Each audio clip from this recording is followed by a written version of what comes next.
Good afternoon. I'm Julián Zugazagoitia, and I have the distinct honor of being the director of this great institution. On behalf of Shirley Bush Hellsberg, the chair of the Board of Trustees, on behalf of all of our trustees, our docents, our volunteers, and our incredible staff, it is my honor to welcome all of you to this incredible panel. Today, we will be addressing the role of public art and the notion of public art and sculpture parks. And I don't think it could be at a better time that we are addressing these subjects.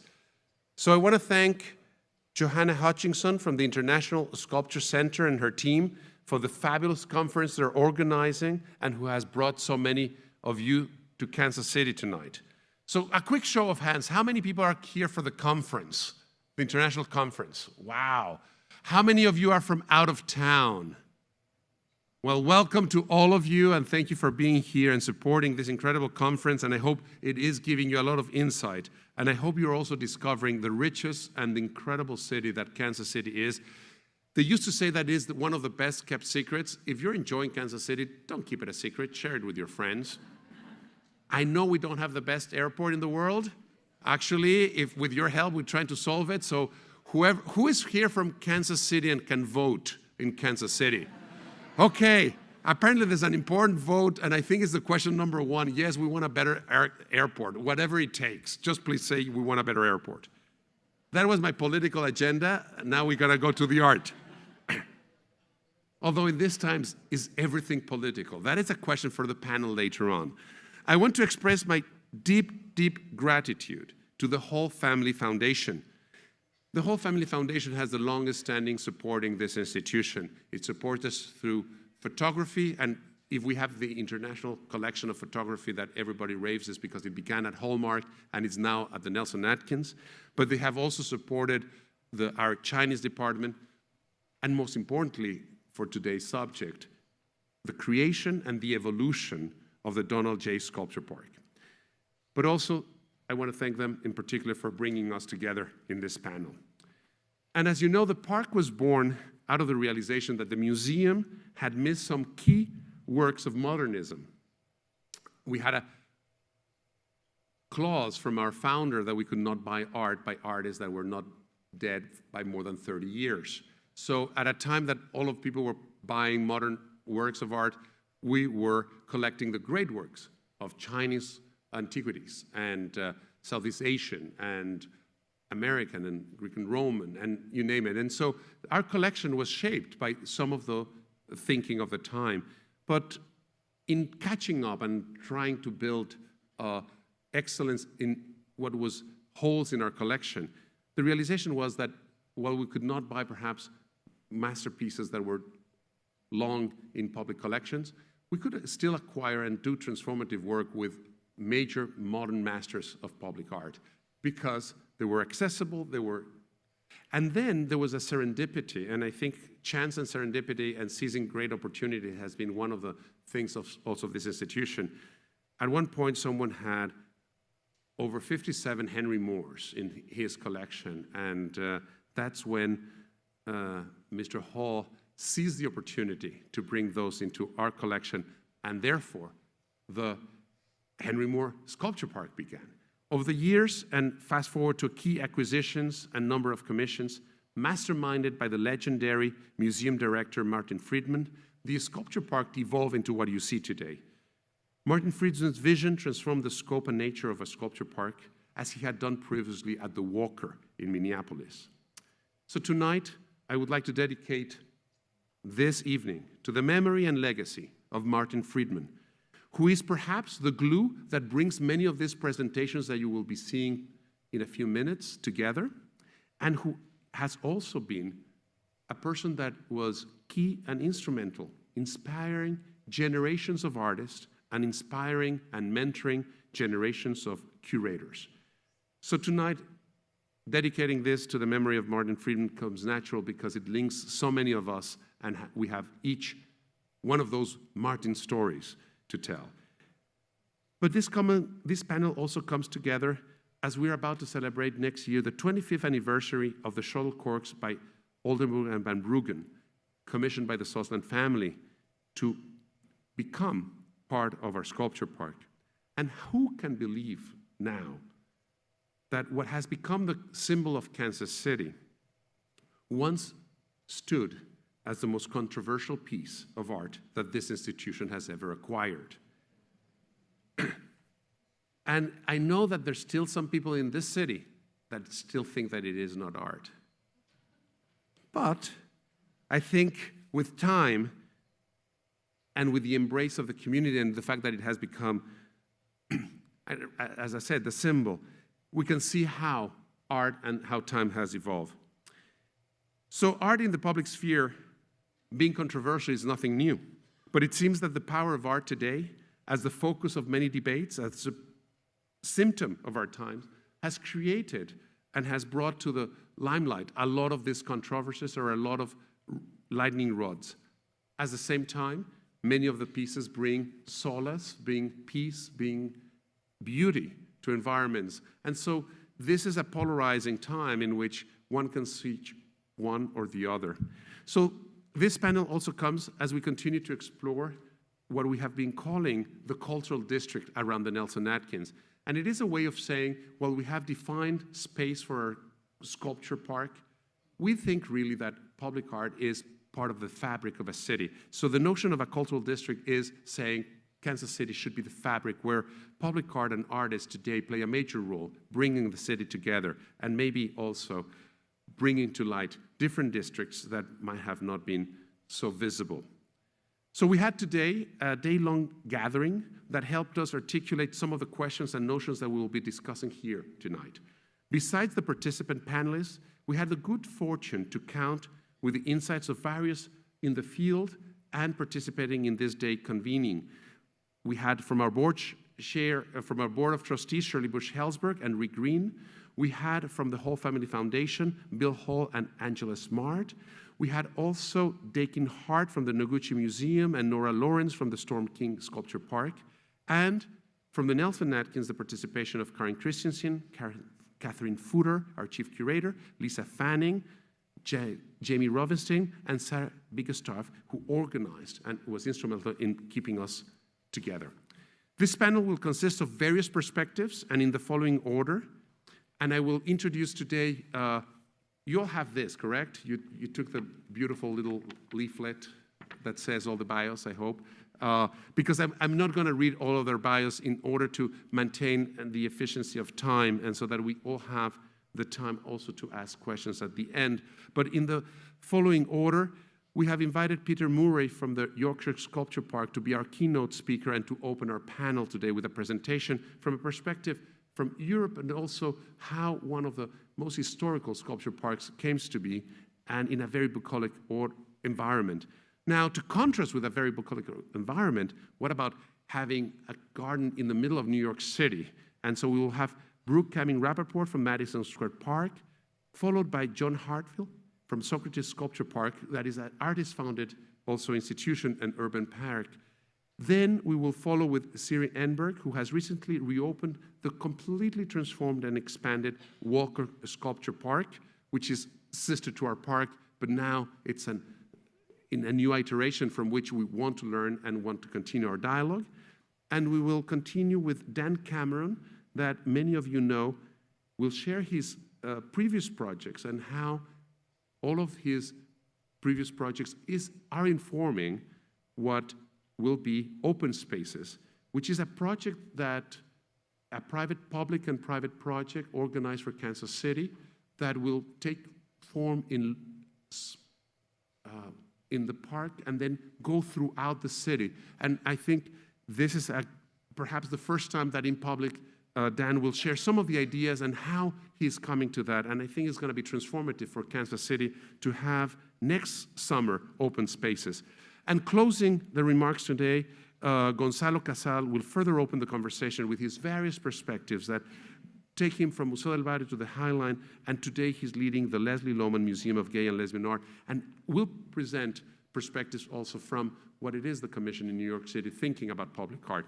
So I think we have a great number of panelists. Each of them will come to the podium, present some ideas, and then at the end of the presentation, I will not come back to the podium. Each one would follow one after the other. We'll all gather in the table to have a conversation, and I will invite also then the public to have questions. So with no further ado, please help me welcome Peter Murray to the podium.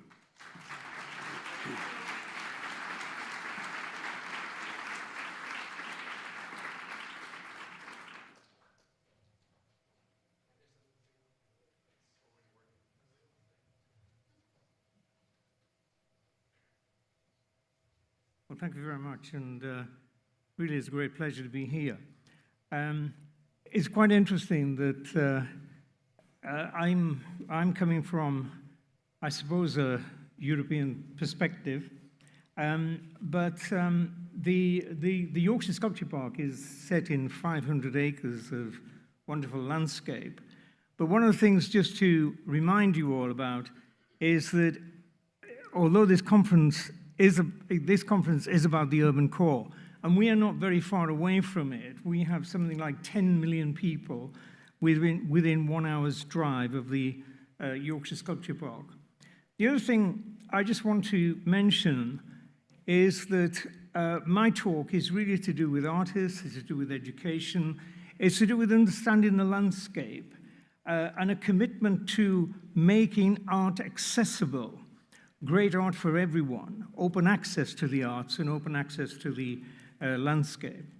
I'm also a strong believer that art can contribute to the cultural and economic well-being of a nation, a district, a nation, a continent. So that's my starting point. And one of the, where are we on? Yeah, there we go. Just a little bit of background information on the Yorkshire Sculpture Park, because it is very different to conventional museums. In the early 70s, I was appointed as a director of well, actually, there you go. First of all, that's where England is. Just in case it's near Europe, And you can see, you can see, or it used to be anyway. You can see somewhere in there, there's, somewhere in there, there's Wakefield. But this is Bretton Hall. And in the early 70s, I was appointed as a director to look after postgraduate art education. And Bretton Hall was a college of the University of Leeds, and it was devoted to the arts in education. And in 1949, it was actually split. It was split up and sold, and that's when the college started. Now, Bretton Hall, as you can see, if you've seen Downton Abbey, is very, very similar to, the English manor house, the English mansion, and the English parkland. And it had been in existence, or the estate had been in existence, since the Norman conquest. The estate went through many phases and families, and the design of the parkland was, oops, sorry, don't know what's happened there. The design of the parkland was influenced by Capability Brown. Now, Capability Brown and the designed landscape in Britain was also influenced by fine art, particularly in the work of people like Claude Lorraine and Poussin and so on. I mention that because we're talking about a different type of landscape to the landscape you've got here in Kansas. So I'll just show you, now this is the original entrance to the estate, and this, just as a matter of interest, Henry James, your famous writer, passed through that gate in 1878. So a few shots of the estate, just to give you an idea of what it's like, or what it was like. So in 77, we established the Yorkshire Sculpture Park. The idea came out of wanting to develop a sculpture trail, more or less to do with art education. So art education has been central to everything we've done. But at that time, there was no sculpture park at all in Britain. There were plenty in Europe, despite the fact that Henry Moore, in 1952-53, cited this piece of sculpture in the Scottish Highlands and came to the conclusion that he wanted his sculpture to be shown in the landscape. He, along with Barbara Hepworth, really pioneered the whole idea of sculpture parks, but never succeeded in establishing one until we came along in 1977. And we created the first permanent sculpture park in Britain. At that time, there was very, very little support for contemporary art. For contemporary sculpture. The grounds of Bretton Hall College were actually closed to the public, and the move from private to open access raised many problems, many difficulties. It was a really difficult thing to do. We didn't have an audience, we didn't have public support, we didn't have any staff, and we had a one-off grant of £1,000 from the Regional Arts Board. From there, YSP has evolved slowly. Time was needed to understand the landscape, and also, of course, to raise money. £1,000, even in those days, didn't go very far. So we wanted to gradually, and gradually more land was acquired, creating new opportunities, new experiences for the public and artists. Several decades later, the Breton estate we have reunited, which, as I said, in 1949 was divided into different ownerships. And we now provide open access for the public to 500 acres of historic landscape. We've also created substantial employment. We employ about 180 people. We've completed major capital investments, and we continue to contribute significantly to the economy and the culture of the region. The local city, for example, we contributed about £10 million a year. And we now, we've worked with hundreds and hundreds of artists from Britain and many other countries, and we now attract 500,000 visitors. I thought it would be useful just to sketch that in, because the evolution of the sculpture park is quite different, I think, to other museums and galleries. How have we done it? Well, we've done it, first of all, through working with artists. From the outset, we established residencies. And here you can see Andy Goldsworthy in 1987. Here you can see David Nash in 81. Rebecca Chesney. We continue with these residencies. So almost every day there is an artist working at the Yorkshire Sculpture Park. Here's Rebecca developing a project to do with bees. We now, through that, make our own honey. This is a performance by Jordan Mackenzie. And we also have residencies for writers and poets. And here's the English poet Simon Armitage with his residency. This was a very interesting project to do with walking in the landscape, where during the day these batteries were charged through people walking around the park. Then you put them in these special shoes, which were designed by the artist Simon Whitehead, and then you went for a walk around the sculpture park. This is a more recent one by James Kappa. Very, very strange machine wrecking our beautiful landscape. So residencies were very, very important. The second thing is education. Education, education, education. Everything we do at the Yorkshire Sculpture Park is underpinned by education. It's not just in terms of children, it's to do with the public. We were having a talk earlier today about interpretation. How do you develop that? We do it in many, many different ways, and I just wanted to emphasize the importance of it. We get 50,000 school children coming through the Sculpture Park every year. We have public art workshops, sculpture workshops. These are some of the children on site, some of the performances, etc., etc. We also work with many universities, so education is very important. But the thing that we are really concerned with are exhibitions. We have developed a tradition, a curatorial tradition for curating exhibitions in the open air. Makes it sort of slightly different to most of the other sculpture parks that I know in Europe. Initially, we had no indoor space, so all of the exhibitions were curated in the open air. And here you can see in 1994, a magnificent exhibition by the late Magdalena Aberkanovich. We worked with artists from many countries. Although we called the Yorkshire Sculpture Park, we wanted to be a centre for people from all over the world. Here is the Joel Shapiro exhibition in '99. This is Cholida in 2001. That's a beautiful Cholida. I'm just looking at your Cholidas today. This is part of our exhibition. Elizabeth Frink, a British artist, we had a major exhibition of her work. And of course, Miro. We had a magnificent Miro exhibition. Sometimes these exhibitions lead to long-term loans. And here we have, this is when we start to acquire buildings. This is an indoor barn we converted into a gallery space. And here we have Anthony Gormley in his field for the British Isles. And then this is Anthony in the open air. And that is now permanently sited at the Yorkshire Sculpture Park. Tony Caro, who disliked intensely placing sculpture in the open air when we first started, eventually came round. He used to talk about things like grass is a great defeater.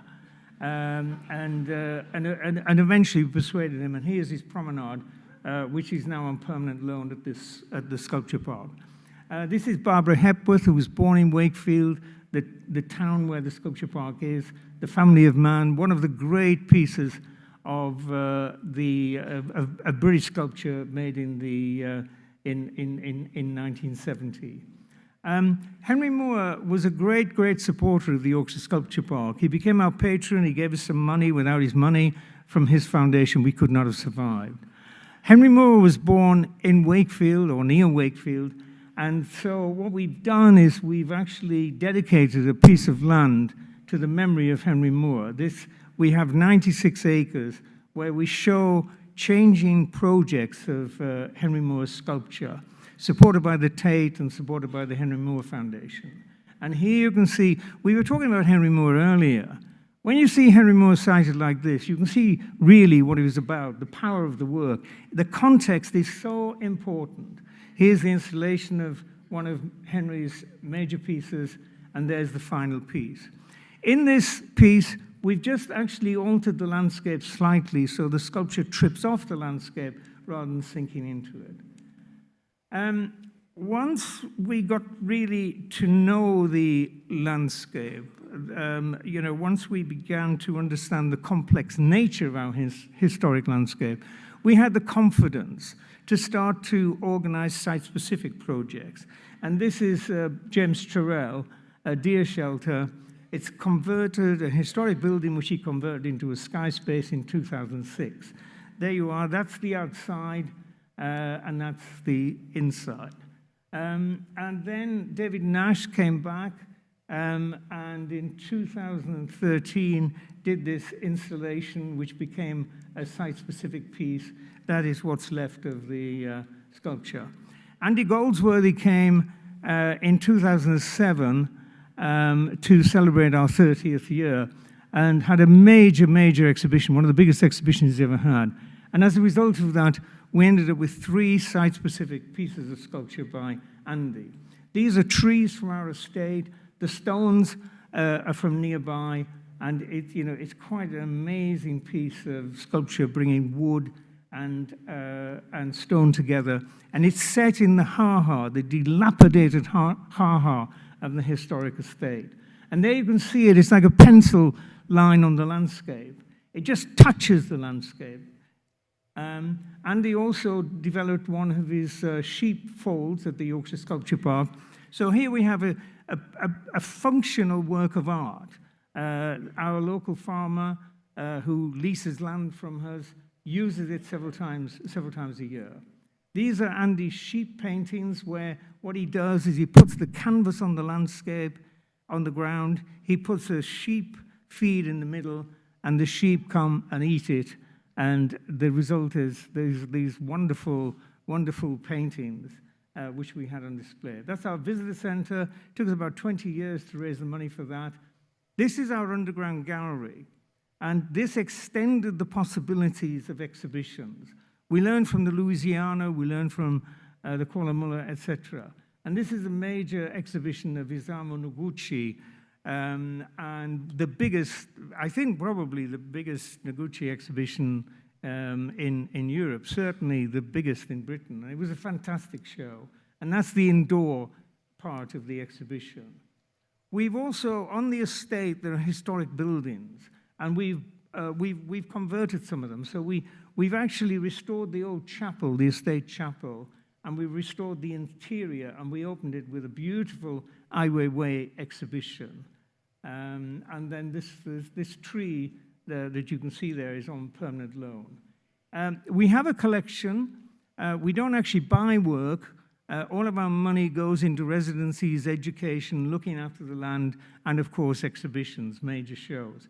But we do acquire work, and this is Jonathan Borowski, which has been with us for quite a long time. Dennis Oppenheimer we knew very well, and this is a big chunk of work by Dennis Oppenheimer, which was donated to the Yorkshire Sculpture Park. Richard Long, this is in our landscape. And this is a piece which we've just installed by Zach Ove, a British artist. It was on display at Frieze Art Fair, not this one, the one before. And this is Not Vital, looking again at a couple of exhibitions, the Swiss artist. You can see how we use the landscape in different ways. And this is Cause. We had a major Cause exhibition, both indoors and outdoors. And this is Tony Cragg. Last year we had a huge, major survey of Tony Cragg's work. And it just gives you an idea of, the scale of his work in the landscape, how it occupies the landscape. And we were working with Yinka Shonibari, and this is part of Yinka's exhibition.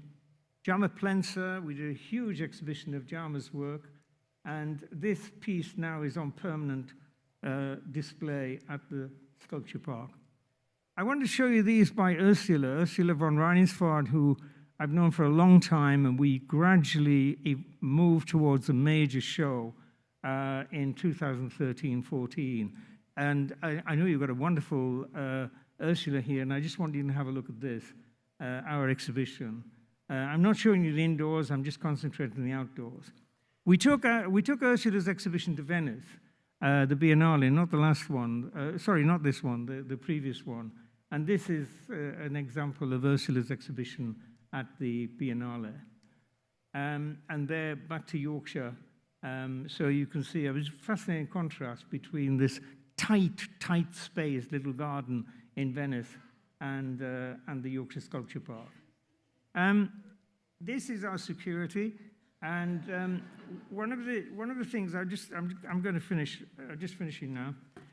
One of the things I just want to say is that in a place like the Yorkshire Sculpture Park, where we've had to gradually bring the land together, it's been a very, very, very slow process. We started off by people hating us. I got hate mail about destroying the landscape. We now have a terrific support from the community and a terrific audience. And that was done through building up, through education, by interpretation, by working with the community, but also by respecting the landscape. You've got to respect what was there. And farming, agriculture was so important to the evolution of this landscape at Bretton. And we continue with that. We have 3 tenant farmers working for us. And this lovely animal continues to, mark the landscape, as indeed, and will do for the future. So agriculture will continue, as indeed will the mark of the artist. And so I leave you with the shadow of Andy Goldsworthy, almost a symbol of the future in terms of the Yorkshire Sculpture Park. Thank you very much.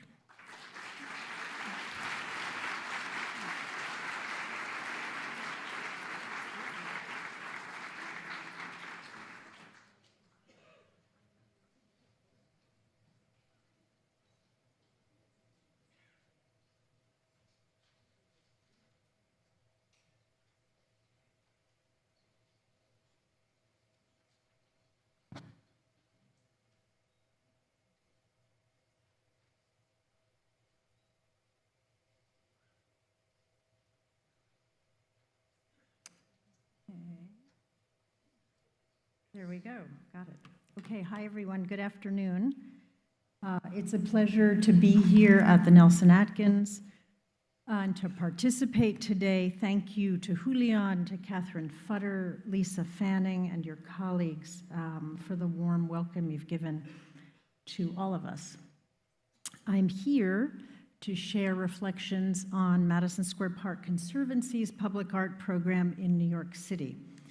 We have a 7-acre site in Manhattan, situated by the Flatiron Building to the south and the New York Life Building to the east. 7 acres is a postage stamp here in Kansas City. In New York, it is an expansive green oasis visited by 60,000 people each day. We commission 2 or 3 monumental works of public art annually, and the Conservancy raises 100% of the funds for park upkeep, horticulture, and the art program. The City of New York owns the parkland.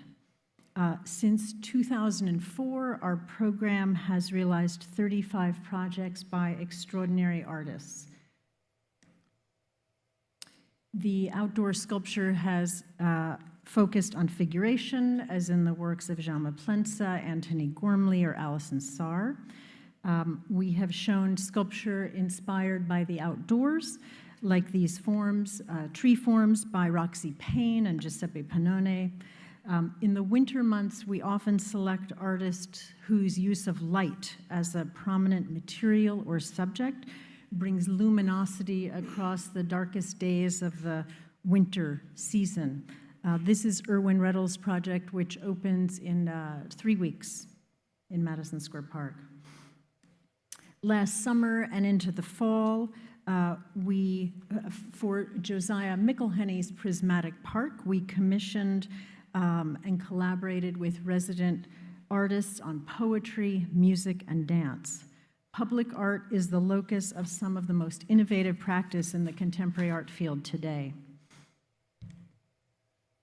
So we are living in and breathing in perilous, polarized times, and we look to artists like Joshua Bennett, the poet shown here, and we study their work for insight and reflection, power, and solutions. Public art is viewed in the context of complete democracy. It's accessible to all, and it's free for people to be challenged and inspired or provoked. Who would have imagined that today, when social media has gripped our lives, when headlines complain of climate change, of incompetent political leadership, of refugees, war, racial divide, where hate has become normalized, that an object, a sculpture, can incite passion, unrest, and ridicule? These are 2 views of the Robert E. Lee Monument in Charlottesville, Virginia, by artist Henry Schrady. These were commissioned in 1917 in World War I period. The national debate on post-Civil War statuary and monuments has been framed by the public, who's become newly aware of the potential significance and divisive meaning in sculpture.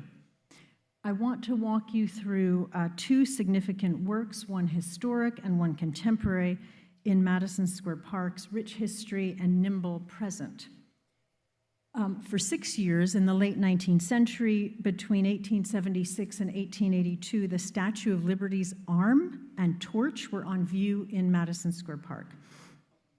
You know that the 300-foot tall monument was a gift from France to the United States, but you may not know that America would foot the bill to build the statue's pedestal, and the French would give Lady Liberty in honor of the centennial of the Declaration of Independence.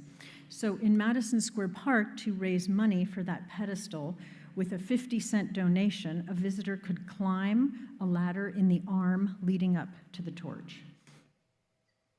The Statue of Liberty may be one of our most enduring works of public art. Across decades and generations, people have interpreted this monument with refreshed meaning as a guiding symbol of freedom from oppression, of welcome in a country of immigrants, a beacon of opportunity and democracy. what she reveals is how the interpretation of an icon evolves and transforms and is manipulated over time. Lady Liberty began as a gesture of independence. She reassured soldiers during World War I and II. She was adopted by feminists in the 1960s and 70s, and on September 11th, 2001, she was a stalwart and unflinching figure. Recently, editorial cartoonists have added the pussy hat from the Women's March to her crown to lampoon the current presidency. The Statue of Liberty was installed in a period in the late 19th century that saw permanent monuments erected to commemorate the deeds of white male politicians and statesmen, and we have those in Madison Square Park. This is the Admiral Farragut Monument. He was a Union Army Civil War Navy hero. This was a collaboration between Augustus St. Gaudens and the Gilded Age architect Stanford White.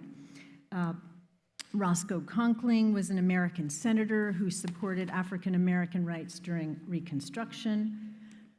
This is our 21st president, Chester Alan Arthur, and William Henry Seward, who was Secretary of State under President Lincoln. Those are all in Madison Square Park, and these are old monuments. So we're going to fast forward 150 years, and our recent commission of a magnificent temporary 40-foot-tall sculpture is an example of the new monument. This is Martin Puryear's Big Bling from 2016. There is great camaraderie between the Statue of Liberty and Big Bling. Compare the glowing, eternally lit torch and the golden shackle near the top of Puryear's sculpture. Lady Liberty's message is of welcome, and that's neater than Martin Puryear's message, because a torch fords a path, while a shackle is an object of stricture. Puryear's work would not have realized its power without that shimmering gold leaf shackle near the top of the work. The shackle is an object that's filled with tension. It's a harness that both adorns because it's gold, but it also purposefully confines. It's a shimmering beacon, it's radiant and seductive, and it put the bling in Big Bling. But a shackle also constrains, it limits liberty, it limits freedom, and a shackle summons the legacy of slavery. Puryear is a venerable American artist who typically makes sculpture for the ages with enduring materials. Big Bling was his largest outdoor temporary piece. And we can ask, why is Big Bling the new monument? Well, it's installed for a temporary period outdoors where people have complete access to it. It has layers of content. It's an abstract work, and it was constructed with the materials of our time. If you look closely at it, you'll see it was built with laminated plywood and chain link fence and fabricated industrially. Metal fences function as makeshift boundaries around empty lots and construction sites, schoolyards and playgrounds, so they concurrently protects property and excludes people. Martin Puryear called Big Bling a construction, but he limits further interpretation.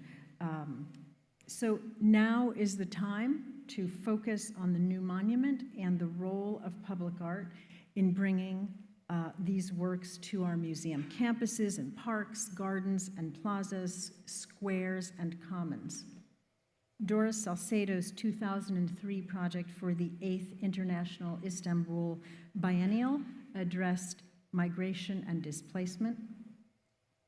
Powell Altheimer's 2014 Queen, Mother of Reality is about homelessness and was on view in Socrates Sculpture Park. And in Mel Chin's recent work, To Me, of 2017, which is on view in Philadelphia now, people ascend to an empty pedestal and become living monuments. So Madison Square Park Conservancy has commissioned new monuments in all forms. We heed the work of the exemplary artists who are leading the conversation. Thank you.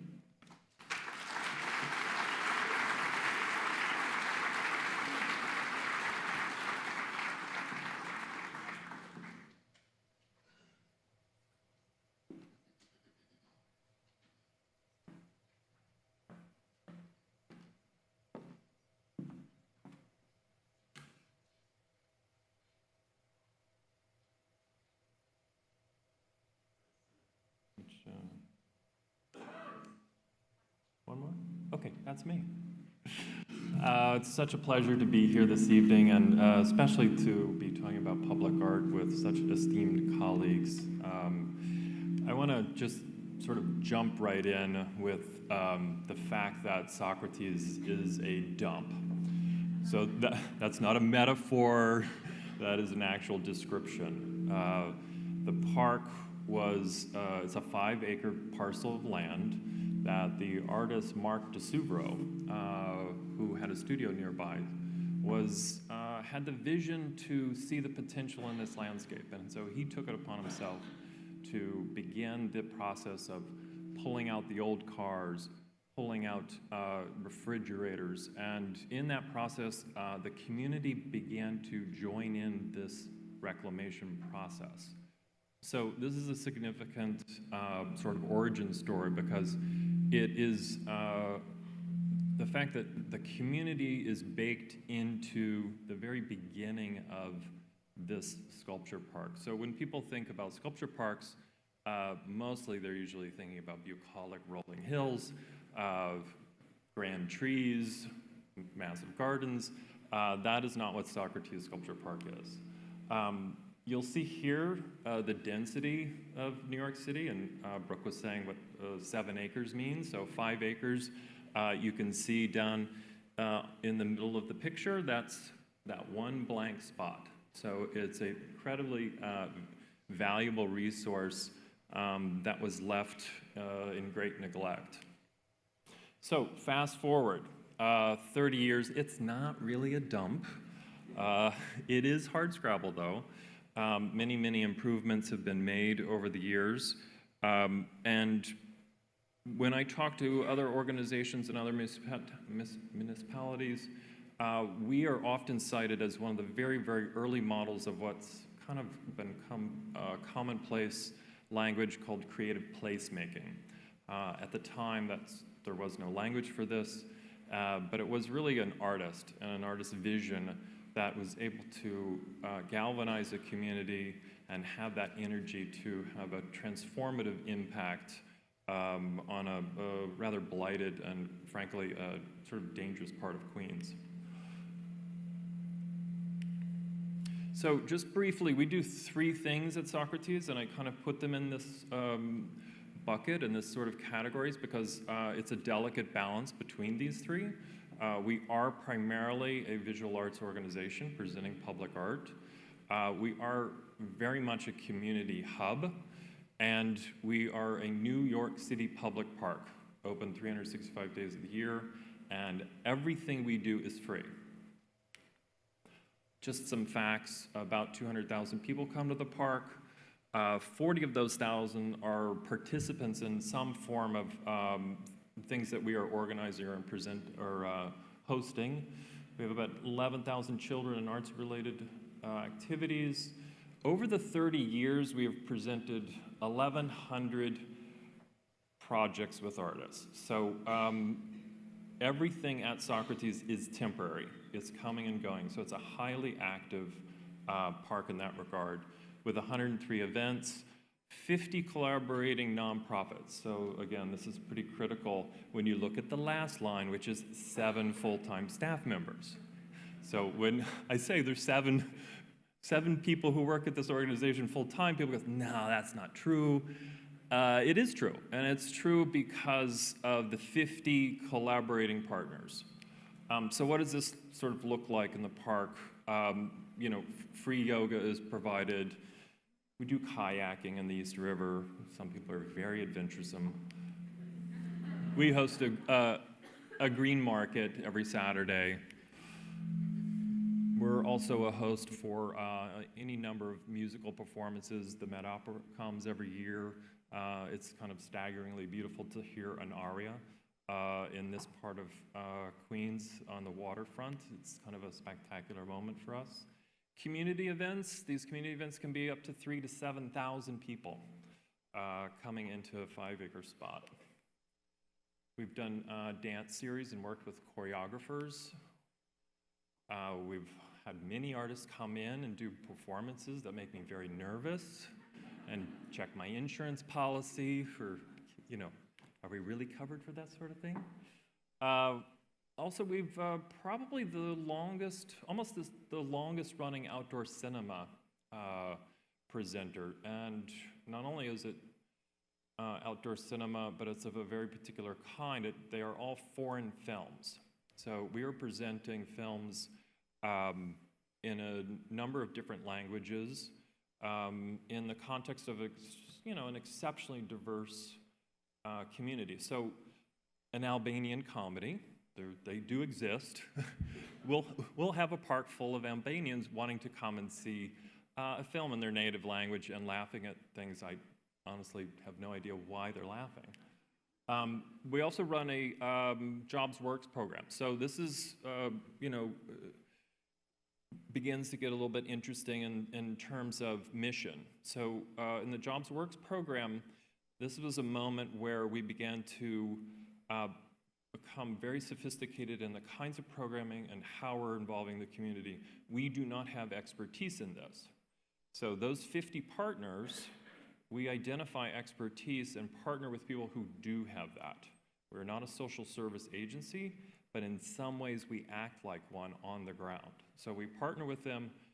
In this case, where we were hiring unemployed people from the nearby public housing units. This has been going on for several years and has become quite successful, and they graduate to full-time employment in the neighborhood. Okay, so we're talking about education. There's definitely a demographic that we have begun focusing on, which is teens. New York City and maybe across the country, a lot of arts education is being removed from the public school system. So recognizing this need, we've inserted ourselves and have been running programs directly with the high schools, or in some cases middle schools, developing curricula, common core principles with creative expression. Sometimes our goals are a little less lofty, and we're just providing a little bit of fun. Fun is a very, very underestimated quality of what we can do. So, but primarily we're a visual arts organization. So we commission new works and present those works. Often some of those works, because of all of the slides I was showing previously and our kind of in-depth relationship with the community, some of the really interesting works tend to also be interactive or engage that community physically, directly. These projects have come in many different forms. Rick Ritt's Thai Kitchen. Brooke had earlier mentioned Pavel Althammer's project, The Queen Mother. The Queen Mother was interesting because it didn't require the artist to activate this. It was a platform, and that platform became self-generating. There were many community programs and discussions about issues that concerned gentrification and really kind of social issues that were pressing. It was kind of interesting that this platform elicited those conversations. But that also can extend to actually making the work itself. So, participatory work where it's a blank canvas and over time the public actually makes the piece.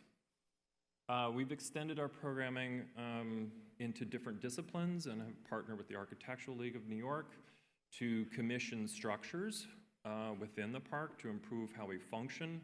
But also to investigate, this intersection between art and architecture, what's the difference, and also blur the lines between, the roles that people play in terms of determining, how they label themselves as makers.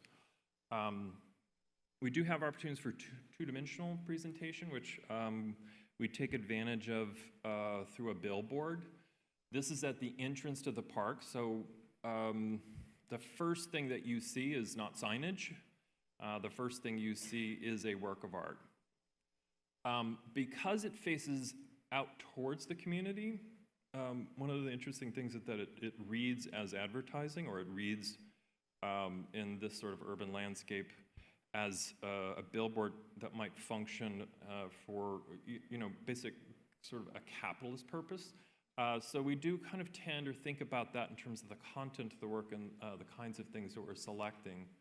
And some of them teeter on, provocative, but in a kind of really interesting way where the artist is allowed to have this sort of platform to talk about the things that they care about.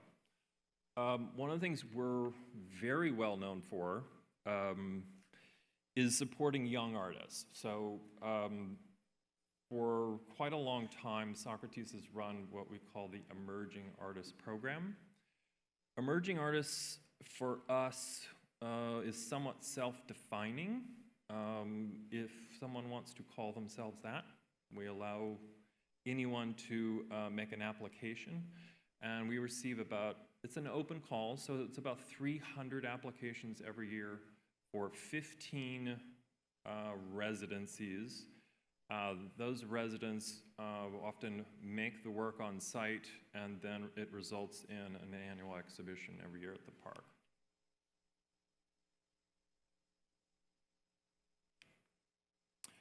In addition to the Emerging Artists Program, what we wanted to begin doing, and this is a rather recent development, is to really think about our context, our landscape, and our community, and think about artists whose work would benefit from this particular place. And by that, I was sort of thinking and looking at artists who were a bit under-recognized, but certainly very accomplished.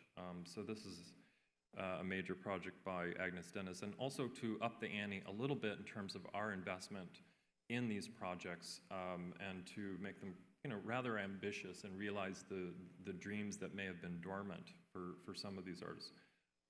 Agnes Dennis is an older artist who's about 83, 84 right now. So this is also extended into doing significant land works. Ecology and land, and the use of that is obviously an interesting topic to do in the urban landscape because it's an immediate contrast to the surrounding architecture and density of the city life. So Meg Webster created this piece. Some of the work that we have, and a lot of the work that we have, we're very cognizant that it will go nowhere. In other words, it's either temporal or ephemeral, or it is not meant to be necessarily shown at another place or bought or sold. It is a moment. So, but having said that, interestingly, both Agnes Dennis's pyramid, we deconstructed that entire pyramid, has been now reconstructed and represented in Germany. This work has also been reconstructed. So while some of these works seem temporal and ephemeral, it doesn't mean that they disappear entirely. So I think that's been kind of an interesting change in our thinking. Lastly, one of the most recent exhibitions that we've done, for the very first time in the history of the park, we decided to dedicate the 5 acres to a single artist.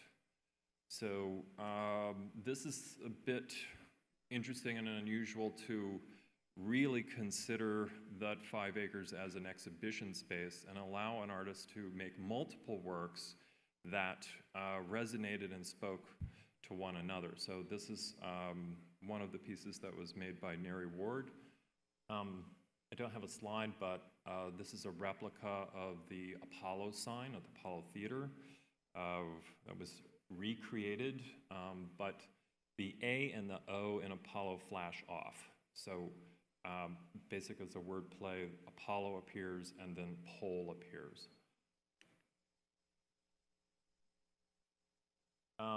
So this notion or this idea of giving an artist the opportunity to have 5 acres in New York City is in sort of contrast to the group exhibition of the younger artists. So the breadth and scope of Socrates' program has greatly expanded while at the same time getting a little bit more focused.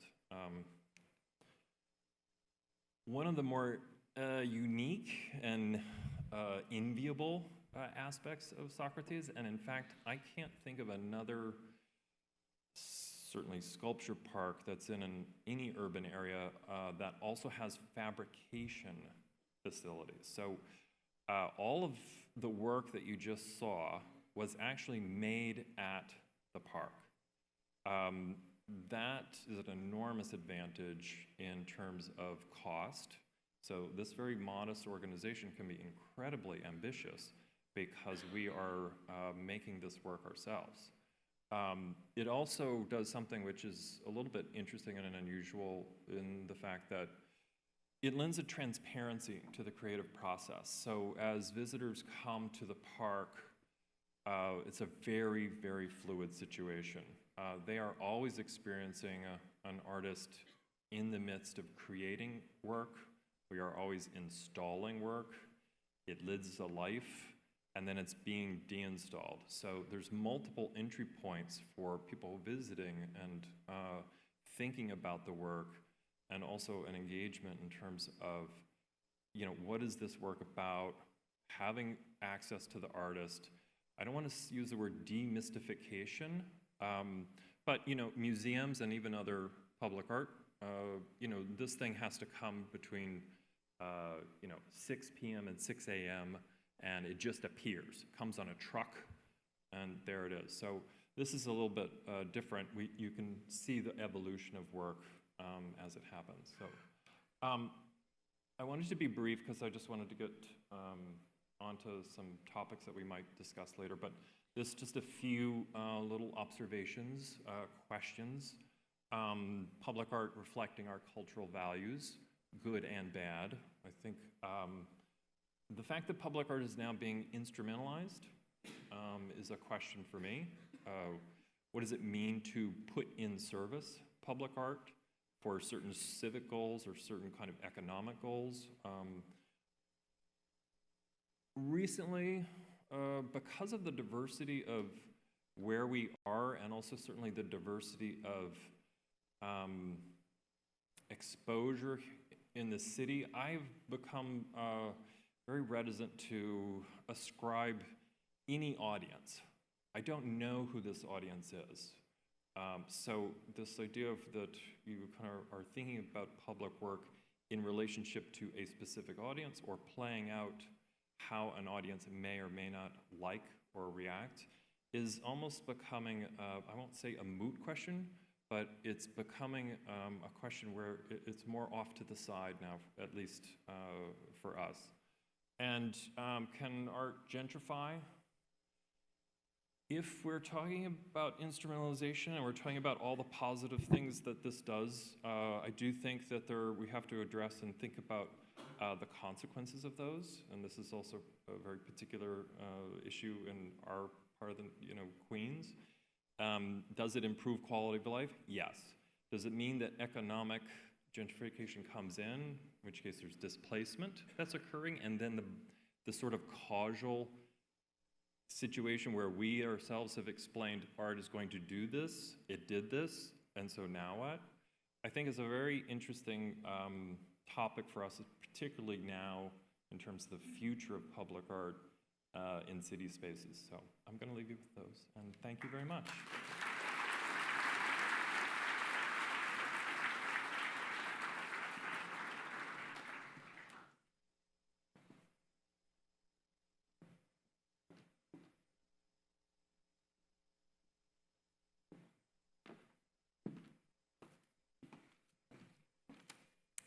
Hello, I'm Siri Engberg, and I'm going to try to advance. Here we go. I'm Senior Curator at the Walker Art Center in Minneapolis. It's great to be here, and thank you, Julián, and everyone for welcoming us today.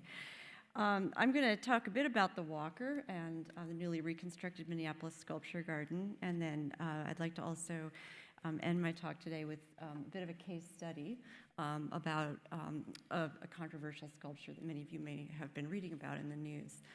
But let's begin with the newly reconstructed Walker campus.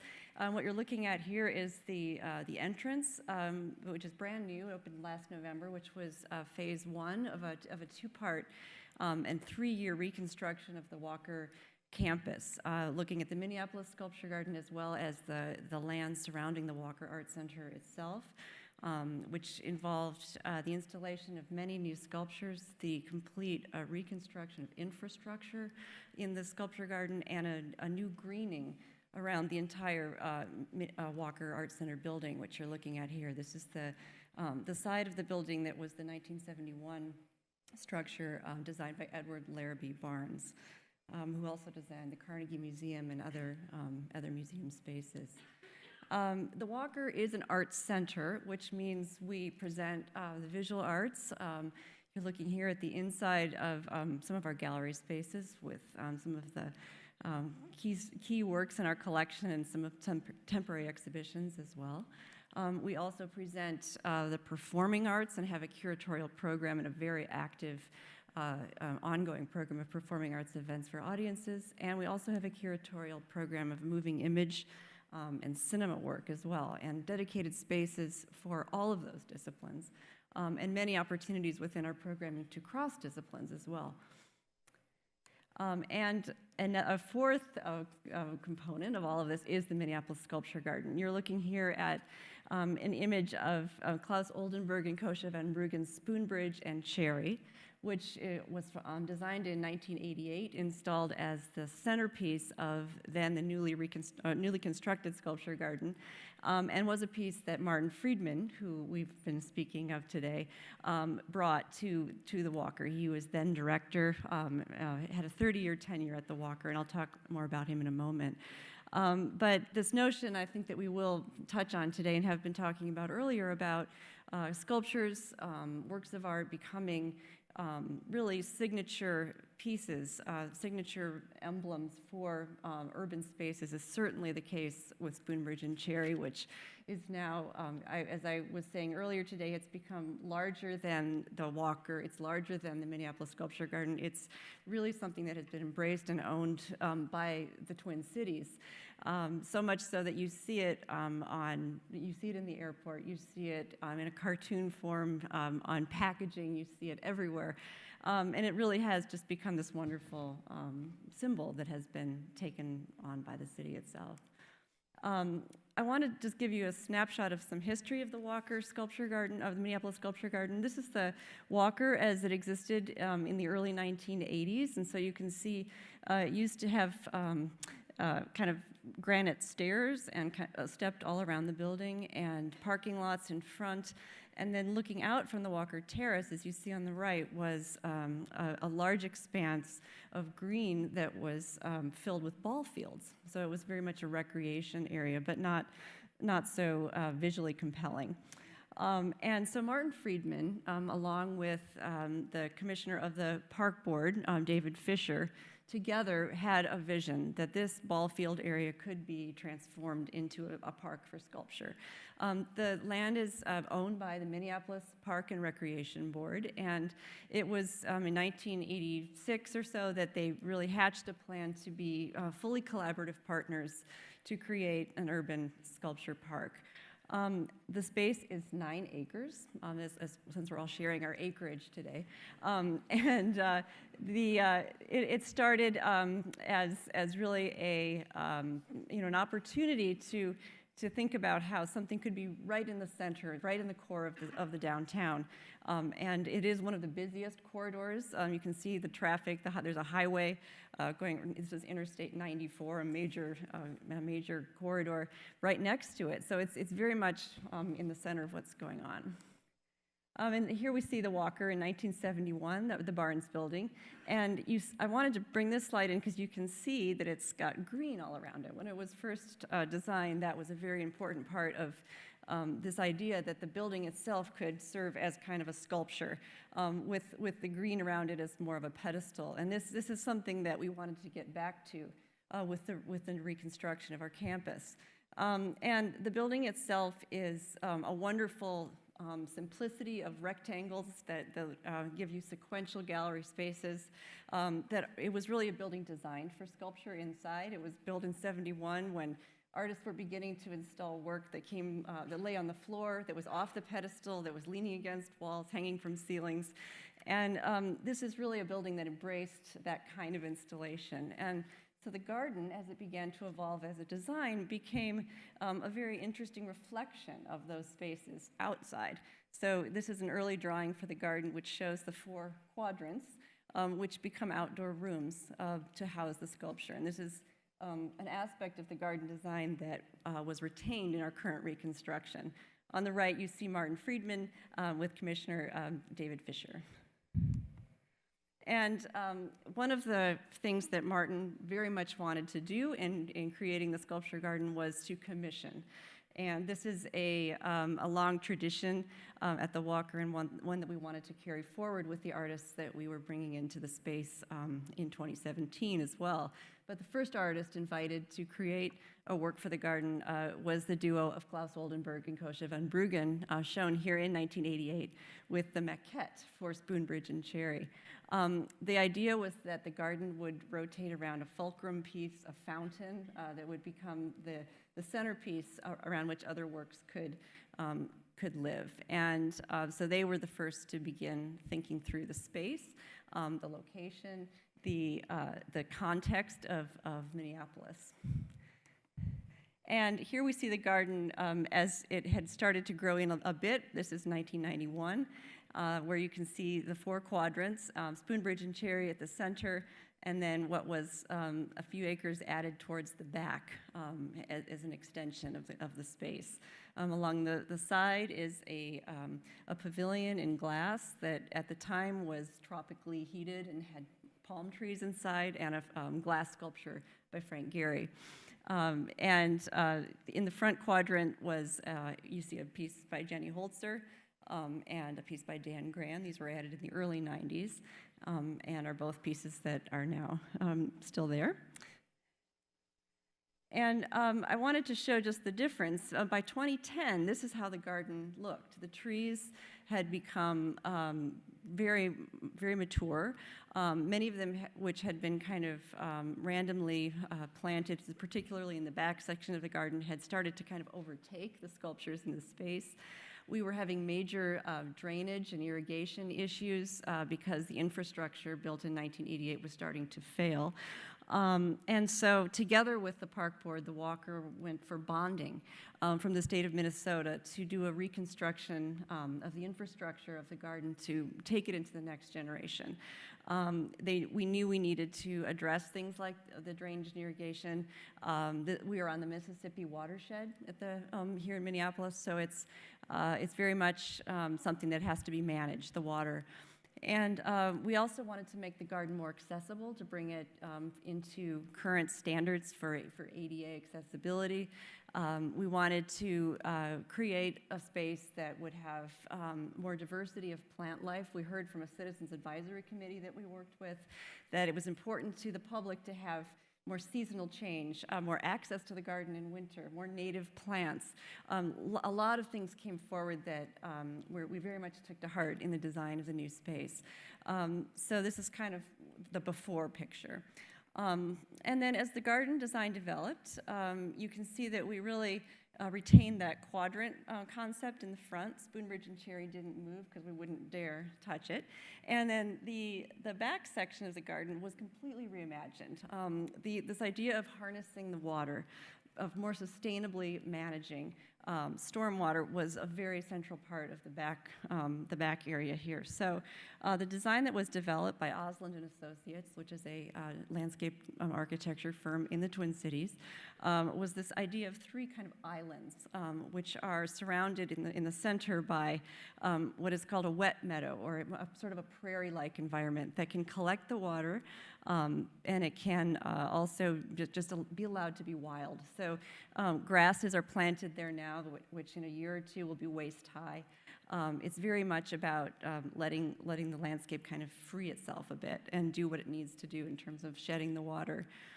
We also installed a cistern near the underground, near the Spoonbridge and Cherry, that collects stormwater, and it irrigates the garden and ball fields nearby. So this idea of just more responsibly managing the land was very important to the project.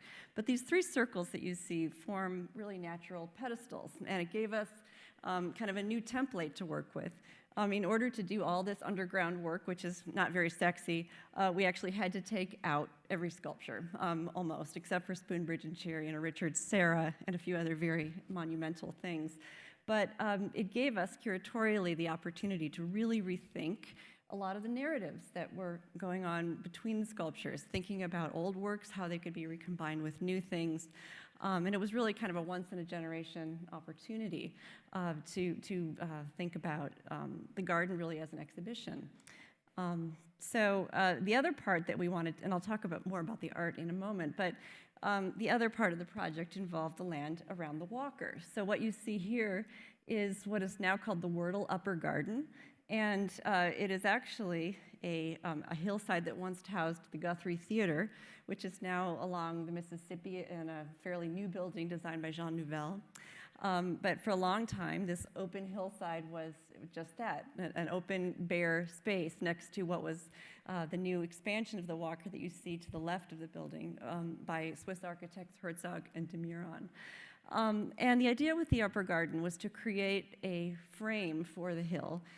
We found in the time that after the Guthrie was gone and as we were living with this open hillside, that the public loved that kind of open space. They loved the natural amphitheater. We have concerts and films and lots of other events that are held on that hill. So in adding the trees and the pathways was something that we wanted to do to enhance that hillside and to create really a frame for not only art but for activity.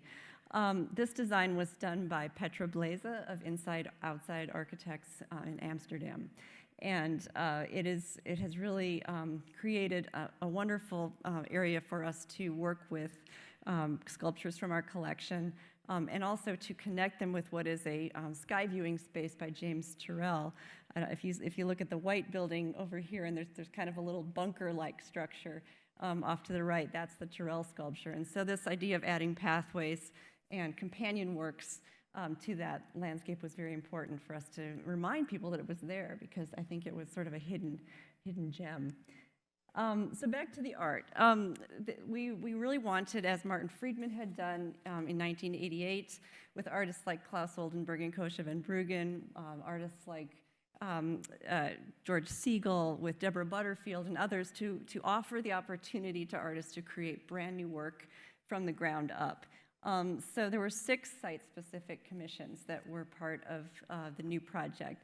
Katharina Fritsch, we brought in a piece that she had already made several years earlier. Some of you may remember the Blue Rooster as it was installed at Trafalgar Square in London. But she reimagined the piece for the Walker, adding a new artist-designed pedestal, which was quite a feat of engineering, and created this really wonderful frame or pedestal for the work. It was important to us to bring in a piece that would be kind of a draw, something that would be as much of a crowd pleaser as Spoonbridge and Cherry. It's something that could have a more contemporary dialogue. She is an artist who, from Dusseldorf. She's very influenced by Klaus Oldenburg and Kosha van Bruggen, so this was kind of an interesting, more contemporary piece. And Brooke mentioned this idea of the new monument. Fritsch's work really is this kind of anti-monument. She talks about this idea of the general on horseback and how her blue cock on the pedestal is very much flies in the face of that tradition and that kind of long-standing image that we expect to see. Its tail feathers are very expressive. It's just this wonderful piece and has been one of the most photographed works since then. We brought in a new work by Theaster Gates, which I'll show you an image of in just a moment. Nari Ward, which is the most recent piece that we installed, is this work you see on the right with the children climbing on it. Some of the pieces you can climb on, and we're working on trying to get signage to explain which you can and which you can't. But this has quickly become a piece that people really enjoy. Bagramian was one of the artists featured both in Documenta and in Sculpture Projects Munster this year, so this is a big year for her, culminating in the Walker piece. Philippe Perrineau has done an indoor work that is within a series of windows at the Walker that look out onto this hillside, and so it's kind of this frame that creates an indoor-outdoor connection. And Aaron Spangler, an artist from the Twin Cities, has created his first work in bronze, and we wanted to give several artists that opportunity. And likewise, Mark Monders, who is from the Netherlands, has created his first large-scale outdoor work in bronze for the Walker. So these were really exciting opportunities, not only for us, but for the artists. It was a wonderful curatorial experience to be working alongside these artists and creating something new. So all told, there were also 10 other works that came in as purchases or gifts. New works by Robert Indiana, Eva Rothschild, Cacho, Matthew Monahan, Kiki Smith, Tony Craig, Gary Hume, Monica Sosnowska, Liz Larner, and Saul LeWitt. The LeWitt is the one you see in the slide here, and this was originally a crosswalk that had connected the garden to the Walker. And after several Minnesota winters and freezing and thawing and salt and sand, the piece began to heave, and we had to deinstall it at the artist's request. And years later, his widow said she would like to gift it to the museum with the proviso that it be installed in an area that the Walker could take care of it instead of the city. And so we decided to install it on the Barnes building using one of the design that LeWitt had most wanted in the original piece. So here it is as a kind of plaza overlooking the garden. We saw as we had this opportunity to do kind of a rethink of the entire garden as an exhibition, several themes that began to emerge. And one of these was abstraction. And in the two images here, you see kind of a dialogue at play. The work by Ellsworth Kelly on the left is one of the original works that Martin Friedman had commissioned for the garden back in 1988. We left it in exactly the same place that Martin installed it. You see Spoonbridge and Cherry slightly behind it in the new Katharina Fritsch. This is a recent photo. But we wanted to bring in a group of works by younger artists. There are works by artists of, yes, another generation, more women, more artists of color, to bring in more of a dialogue with the contemporary moment alongside these kind of titans of minimalism that were a big part of the early design. So we see Eva Rothschild on the right. This is a piece that was first shown in New York at the entrance to Central Park, a public art fund project. And this is a view of the garden as of this summer. Figuration is another major theme that came through in the work, and this is the new commission by Mark Monders, who's an artist that had been working with figurative pieces using clay and wood and bronze for indoor works, meticulously painted kind of trompe-l'oeil pieces that looked like clay and wood in bronze, but had never done it outside. And so the Walker project was a chance for him to really stretch in a new direction. And we gave him a full quadrant in the front part of the garden to do so. We also wanted to bring in works by more Minnesota artists, and you see two here, Kinji Akagawa, who is an artist that's been working in the Twin Cities for over 30 years. This is a piece that Martin Friedman had commissioned for the first Minneapolis Sculpture Garden, which we relocated to the hillside to create this wonderful vista point to look out onto the city skyline. And then off to the right, you see Aaron Spangler, an artist from Park Rapids, Minnesota, again, who I mentioned worked in bronze for the first time on this piece. There were also spaces we wanted to create that were more interactive and contemplative. What you see here is the view upward from a new work by Theaster Gates, an artist based in Chicago. And it's a silo-like form that houses a statue he salvaged from a church in Chicago that was slated for demolition. The bricks that form this silo are actually made from other bricks. Theaster Gates is known for salvage and for reuse in his work, and this is a structure made from bricks that he salvaged from other construction or demolition, ground them down and dyed them black, and had them cast into new bricks by a company in the Carolinas that he works with. It's a beautiful, contemplative, quiet kind of piece, and one that you can enter, spend time in, look up at the sky, and then walk out a door on the other side. And so this gives you a bit of the overview of the space. I mentioned a lot of the efforts that we've done towards sustainability.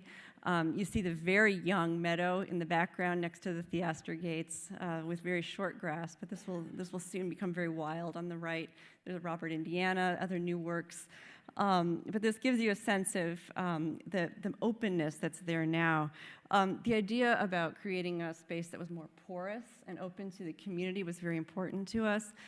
All the fences that had been around the garden previously were taken down, and there are more points of entry. A new entrance to the north, to the east, and to the west have been added to really just reinforce this idea of this being a garden for the city and with the city all around it. It's also a location where we do a lot of programming, as many of the other speakers today are talking about. This is an initiative that we started about 10 years ago called Artist Designed Mini Golf. And it's an area that we designated the garden. We've done it on our terraces during construction. But it's local artists who create holes that come out each summer and are part of an ongoing summer-long program for families and visitors. And, oh, terrible slide, sorry about that. But this is, at the beginning of the summer, we do a major concert on our hillside called Rock the Garden. And this is part of the reason we wanted to preserve that amphitheater-like feel. 10,000 people are on the hill each summer for a multi-day concert that features a whole roster of contemporary bands. And so this brings me to talking about this kind of case study I wanted to bring us to, which is the sculpture by Sam Durant called Scaffold. And as Brooke introduced in our conversation today, we've been in the midst of what is now a really important conversation nationally about public art and about artists and about who can tell what story. And the piece by Sam Durant that was part of the garden, just as we were about to open, and it was part of our plans all along, was part of this conversation. Like many other institutions, have been in the news recently for this story. And I can just tell you a bit of background about it. The piece was first shown in Documenta, a large international exhibition that happens once a decade, and it's in Kassel, Germany. And so it appeared there in 2012, and shortly after was purchased by the Walker as a piece for the new garden. It was not constructed again until several years later, but we knew it would be one of the new works. It's a piece called Scaffold, and the idea is that it combined about 9 different gallows from throughout U.S. history, sites of major executions. And in Durant's mind, it really was this idea that we are one of the only democracies that still has capital punishment. He wanted to create, as he said, a platform for dialogue, both figuratively and literally, and to really bring these many histories, these complicated histories together and to the fore. It's a complicated structure. One gallows, it weaves with the next and with the next, so there is no real defined individual gallows, except for when it was installed in Minnesota. Minnesota, or Minneapolis, is 1 mile from Mankato, which was the site of a mass hanging of the Dakota 38. And so in Minnesota had a very different register. It was not, to the Dakota people, a representation. It was real. And so we found very soon that was going to be an issue. And our director, Olga Viso, along with staff, as we were thinking through the interpretation around the piece, realized that it would be in our best interest to release a statement prior to the opening of the garden and really acknowledge that that we should have been doing work earlier to make the complexities and the intricacies and the many stories embedded in this piece available to the public. So she wrote a letter, and she expressed her regret about not reaching out sooner to the community. And protests ensued very quickly after that letter was released, including threats of violence and vandalism to the sculpture. This is all prior to the opening of the garden. It became very clear that this was going to be a very contentious moment, and we called the artist, who immediately flew to Minneapolis, and really he said, I want to engage this productively. He said, I know that this is going to need to be a very important conversation. And as threats of violence escalated, the artist said, I want to talk to the Dakota elders. And we were able to initiate a mediation, which is what you see on the right, between the Walker Arts Center, the artist Sam Durant, and a group of Dakota elders from the region. And what resulted from this was a very interesting decision. Sam Durant said that he would like to take the piece down. He did not see what he thought would be a productive platform for dialogue as productive anymore. He realized that this piece caused pain to an extent where it would not be possible for it to serve the function he had hoped it would. He further gave his intellectual property of this piece to the Dakota, and he said that he would allow them to have the wood, which is what they wanted to do in terms of a ceremonial disposal. The wood was dismantled by a Dakota construction crew. It was taken to a location and held until they decided how to dispose of it, and then they elected finally to bury it, which has just recently happened. So we're very much in the middle of this conversation right now, and of this sequence of events. I would love to talk about it more as we're sitting with the group. But I just wanted to emphasize that this dialogue, as our group discussed today, is still very much in progress. We're eager to be a part of this continued conversation, and as our director, Olga Vizo, has noted, really to continue learning in public from this and from all of the public art projects we will do moving forward. So thank you.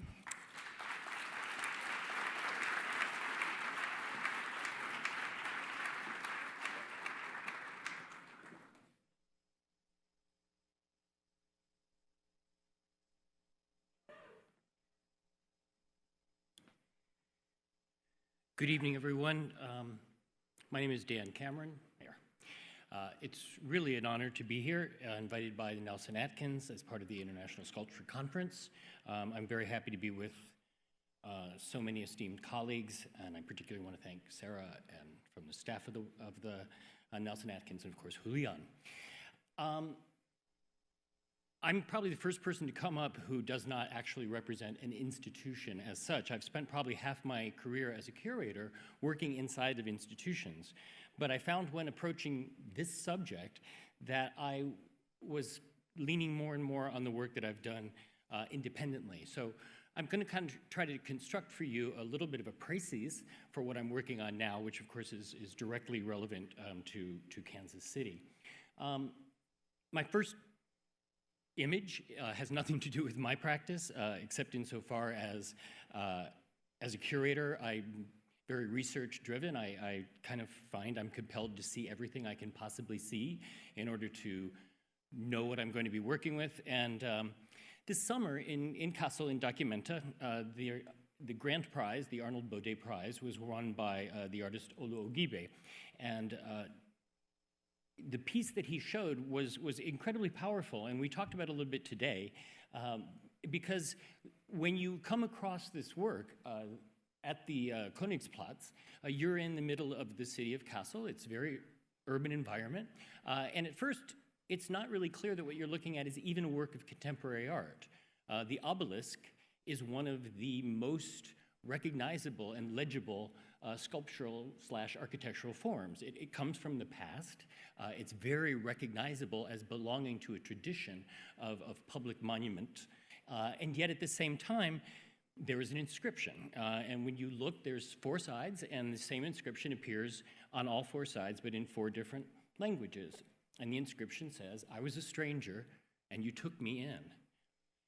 And it was very clear from the moment I saw this pedestal why Ogibe won the grand prize. With one simple quote from the Old Testament, it's as if he's taking all of the turmoil, all of the public unrest and discourse around migration and refugee populations throughout Europe, and saying, wait, let's pause. Let's focus on our empathy. Let's focus on what tradition has taught us about treating a stranger. In many cultures, traditionally, and in our culture, for most of our history, the treatment of strangers, the hospitality shown to strangers, is the essential sign of civilization.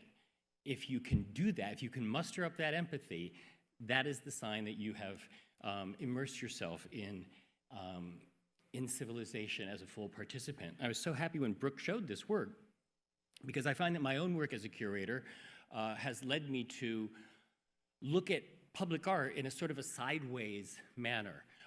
I was invited just a few weeks after the 9/11 attacks in New York to come to Istanbul and be the artistic director, for the first time for an American, of the Istanbul Biennial. As someone who felt very helpless after these attacks, I thought that being able to work as a curator in an Islamic democracy, especially one that was kind of part of NATO, if not in fact, at least in habit. And of course, the buildup to the US invasion of Iraq 6 months before the exhibition opened really created a very, very tense atmosphere. I chose the title Poetic Justice for the biennial. And Doris Salcedo, who's from Colombia, who I've worked with on other occasions, had a very, very ambitious proposal. She wanted to look at the moment in society when you go from peace to war. And again, coming from Colombia and working in Turkey, she was aware that the populace don't know, that very often we're unaware of when that transition has happened from peacetime to wartime. So she created this installation in the midst of that's the artist in the lower left-hand corner with me. She created this installation in a hardware neighborhood, a neighborhood traditionally where you would go just to get any kind of form of hardware. And she made it with 1,400 used school chairs, wooden chairs, that she assembled around a scaffold in a very precise way to make it look as if it is chaos. When you saw it in the first image, it seemed like these are tumbling, that they're on the verge of collapsing or spilling into the street and hurting people. That's not even remotely what's happening in the actual sculpture. This thing is engineered with a precision and a level of cabinetry, the way the chairs are placed, that when you actually come close up, everything seems perfectly geared. Everything's just fine. It's very, very orderly. The chaos is only something you see when you get a little bit of a distance. So this was a public artwork in that it was part of the biennial. What was interesting for me, though, was that it was the one piece of the biennial that stayed. It didn't stay forever, but it stayed because the local residents, the hardware merchants in the neighborhood, thought it was a fantastic announcement in a way. It was a sort of an advertisement for what people could come to that neighborhood and see. So it was strange for us to also experience the very different ways that different populations can come into contact with a work of art. I'm someone who considers performance essential to the experience of art, and I'm not even sure that performance isn't actually sculpture. But at the same time, I'm also interested in how the two forms of expression can merge. For the opening of the Istanbul Biennial, I invited the Thai artist, Surasi Kusawong, to create a performance, to create an event. And he is very interested in Thai culture and its various manifestations outside of Thailand. So he wanted to have a match, a Taibo match between two different league champions in Turkey, and then the result was voted on by the audience. Why was this important? I think not so much for the sports or even for the competition, but in part for the idea that you as the spectator are the judge. You decide who won. And of course in art, there are no winners, there are no losers. But the fact that you were put in a position on the opening day to make this decision made the role of the public seem especially dynamic in this circumstance. So as I said, the way I've gotten into public art has been almost by accident. Shortly after 9/11, I was also invited by the Brooklyn Academy of Music in New York to serve as their visual arts curator for 10 years on the Next Wave Festival. So in 2008, I invited Leo Villarreal to make a proposal, and he created this work called Stars for the 5 major windows of the Gilman Opera House facing Lafayette Avenue in Brooklyn. And that piece essentially was commissioned to last for 3 months. At the end of the 3 months, BAM decided they wanted to keep it. So they asked the artist if they could have it a little longer, and that was fine. And then the next year they did the same. And then the next year it started breaking down. So they asked the artist if they could repair it. And he said fine. And then finally in 2015, BAM just decided that they owned it and they would make arrangements with the artist to purchase it. So I'm delighted every time I go to Brooklyn Academy of Music that the first work of art that I ever commissioned that was a public work of art, permanent, was not intended in any way, shape, or form to be permanent. In 2006, just a few months after Katrina, I began working in New Orleans. The idea was to respond in a way that was responsible to the disaster that the flooding after Katrina had caused to the city. I started in January of 2006 and spent most of 2006 trying to figure out how to do this. And then in 2007, created my own 501c3 and began to raise the money to make the largest international art biennial in the United States for the city of New Orleans, just at the point when it was beginning just to get back up on its feet again. So public art began to have a very important role in how the concept of Prospect One was developed, but even more so, the city itself became a giant public artwork. To see the exhibition, you had to make your way through New Orleans in a very non-sort of spectatorial way. You had to be very involved in the city on the street level, but the appreciation of the exhibition also allowed you to enter and come to terms with every possible type of architecture, from the major museums to an abandoned furniture store or an auto repair shop. The map that we created of Prospect was particularly designed so that the many pop-up shows and cultural organizations in the city of New Orleans that were presenting programs that coincided with ours were co-marketed. So you see that red line going through the map, that's us, and everything else is someone else. So we had to coordinate with all of these different spaces in New Orleans so that we could convince people coming to Prospect that they shouldn't stay for just a few days. They should probably hang out for a minimum of a week if they wanted to actually take in everything that Prospect had to show. This work by Leandro Ehrlich was done in the lower Ninth Ward. You see the levee in the background. That was one of the most severe ruptures in the levee system. So the water just gushed into the neighborhood you're looking at hundreds of miles an hour. It's amazing that the building on the left is standing at all. And he created a work called Too Late, No Escape. And when he first showed it to me, I thought, wow, that's heavy. That's not going to be easy for people to really relate to.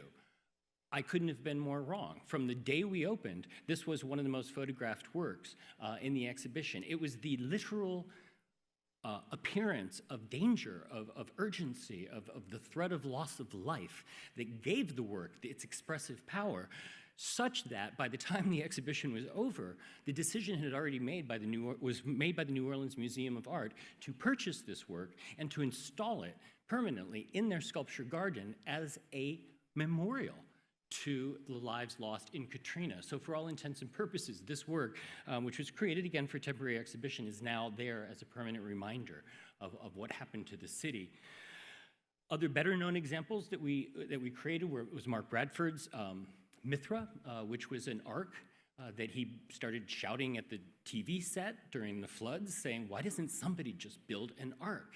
And then when I approached him to be part of Prospect, he got back to me in about a half an hour and said, I'm building a 3-story ark for the lower Ninth Ward. And in fact, he made it in South Central LA, kept the plywood plastered with commercial advertisements, shipped it to the Gulf Coast in containers, and then used those same containers as ballast, holding the piece down.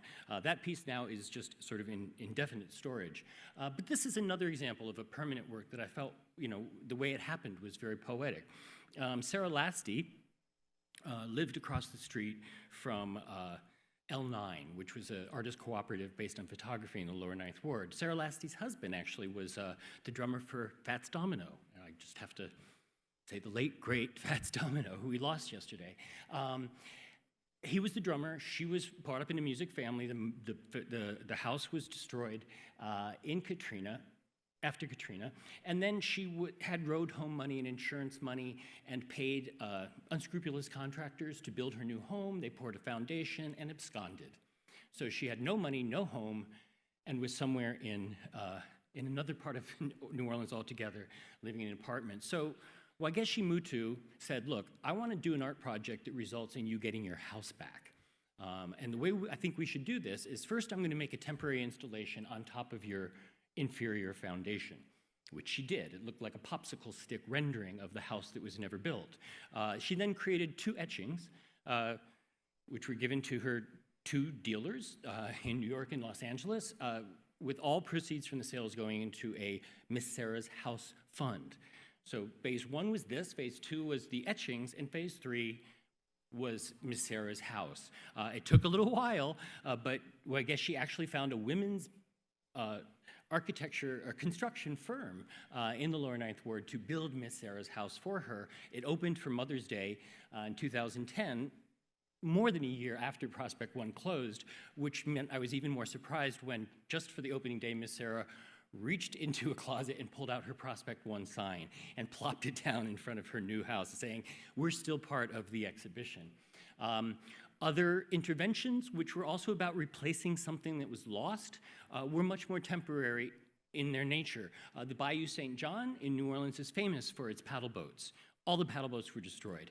So Jorge Maki intervened with his frequent collaborator Edgardo Rudnitsky from Argentina to create paddle boats that were actually musical instruments. These are kalimbas, thumb pianos, and there was a whole fleet of them. So when the people were paddling around the Bayou St. John, they were inadvertently making music.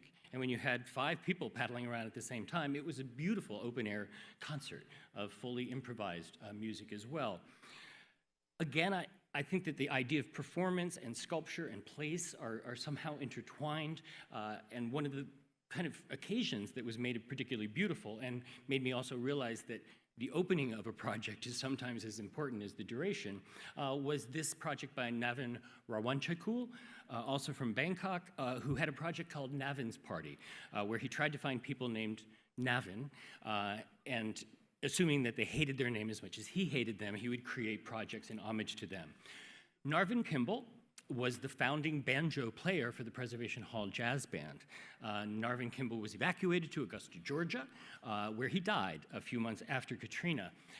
He never had a jazz funeral.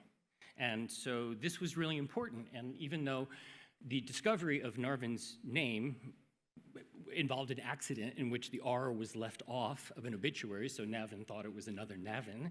He nevertheless proceeded with creating a tribute to Narvin Kimball that spread throughout the city. This was a painting, but it was also a billboard overlooking the I-10 expressway. And then for the opening of Prospect 1 in 2008, Narvin Kimball had his jazz funeral at last. The Preservation Hall Jazz Band marched down the length of Rampart Avenue and ended up at Preservation Hall. So about 2.5 years ago, I began conversation with one of Kansas City's kind of leading cultural philanthropists, Scott Francis, who had been thinking for a long time since he saw Documenta in 2002 about how to bring something like this to Kansas City.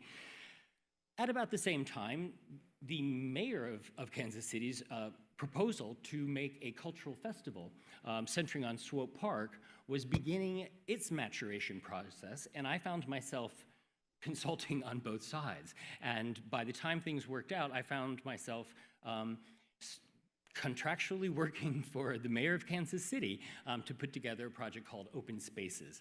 And the reason this is important for me is not just because it's in Kansas City, but because, first of all, I've been asked to focused my attention on Swope Park, which is the largest park in Kansas City. For those of you who are not from here, it's more than 2.5 times the size of Central Park. So it's one of the really largest urban parks in the United States.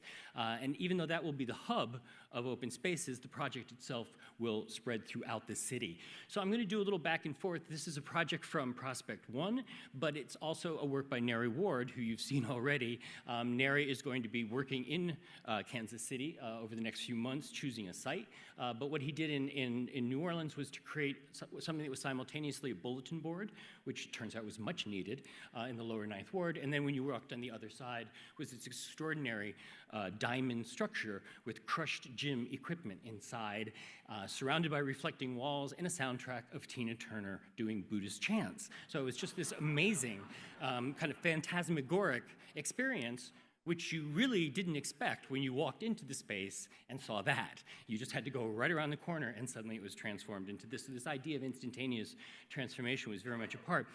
Don Didot, a New Orleans artist, one of the pioneers in video art in the South, created an extraordinary phantasmagoric installation at the Brulatour Mansion in the French Quarter, dealing with John Kennedy Toole's Confederacy of Dunces. It was called The Goddess Fortuna, and really was a spectacular combination of sound, sculpture, and video presentation. And for most of the art world, it was the first time they laid eyes on what has become one of New Orleans' most powerful cultural exports, which is Big Frida, who sort of spearheaded the Sissy Bounce movement in New Orleans rap.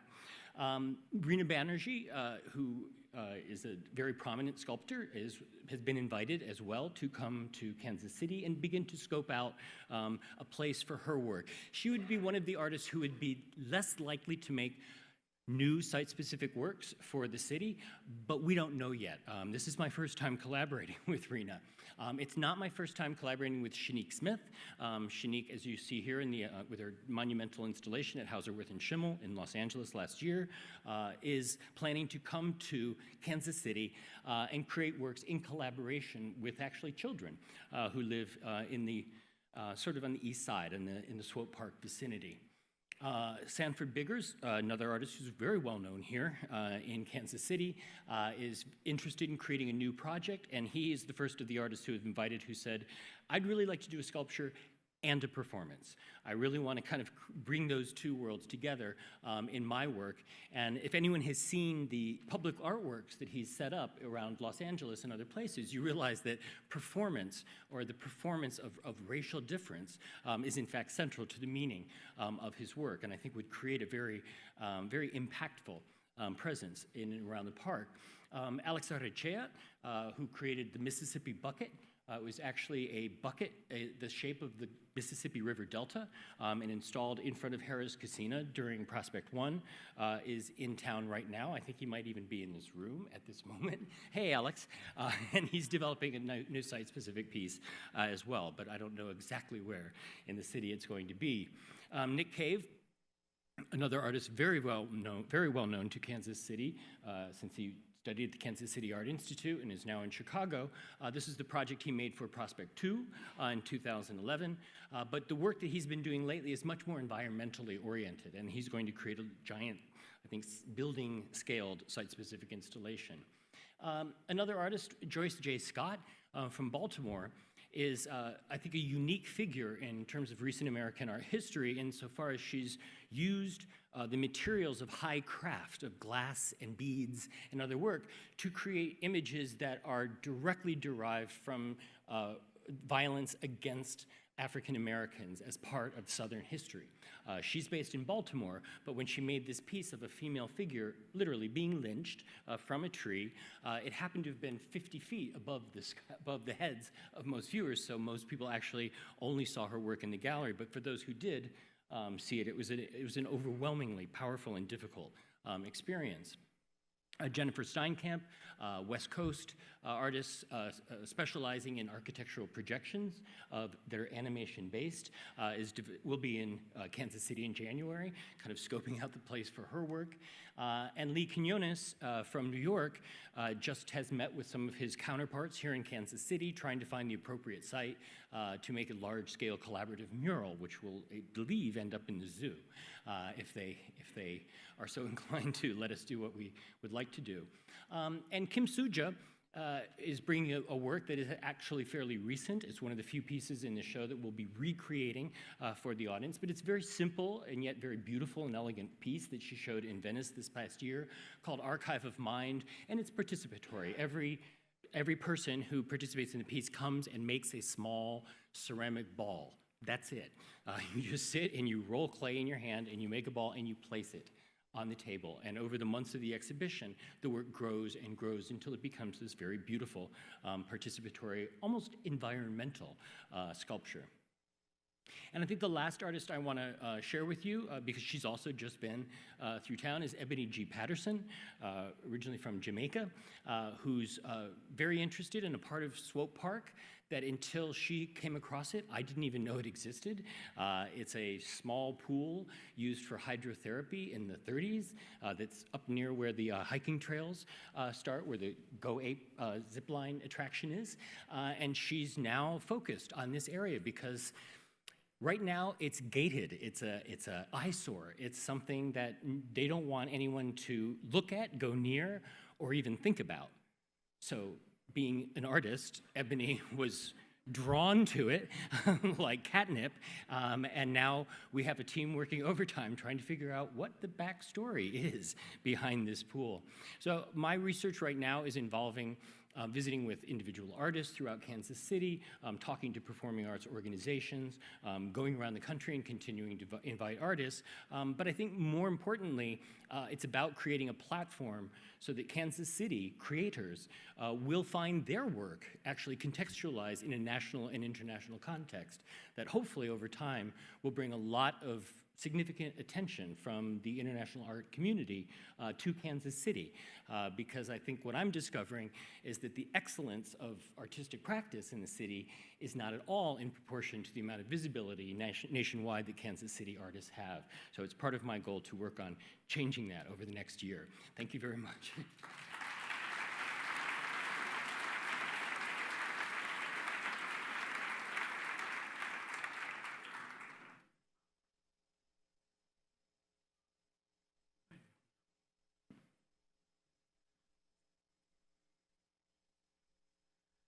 So in case you were wondering, I'm the last presenter. So, and probably because my career in museum started in education, programming, community engagement, my approach to the work is very audience-centered. So I'm going to try to go really fast because probably you want to have a conversation and not just have so many talking heads talking to you. Although I'm now the director of the Les Loma Museum, I took the opportunity of this presentation to just look back some work that I did in my career and really understand it from a couple of projects that I've been involved in the past. And really try to explore this idea of art in public spaces and just go beyond the object and understand, how the definition of culture has been evolving. One of the projects that I was involved, I was one of the 6 consultants that put together the process of the first cultural plan for New York City. We just finished that a couple of months ago, and it was the most comprehensive public engagement process, planning process that the city had in its history, with over 200,000 people giving feedback.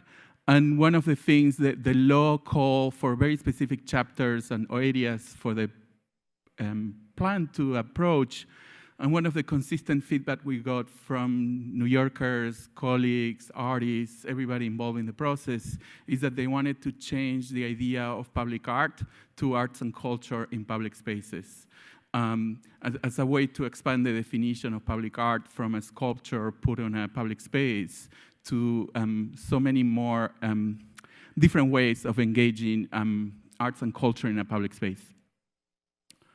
And then I just heard that you had the privilege to get the preview of the Culture Track 2017, which is La Placa Cohen's extremely comprehensive research on how arts and culture audiences are behaving.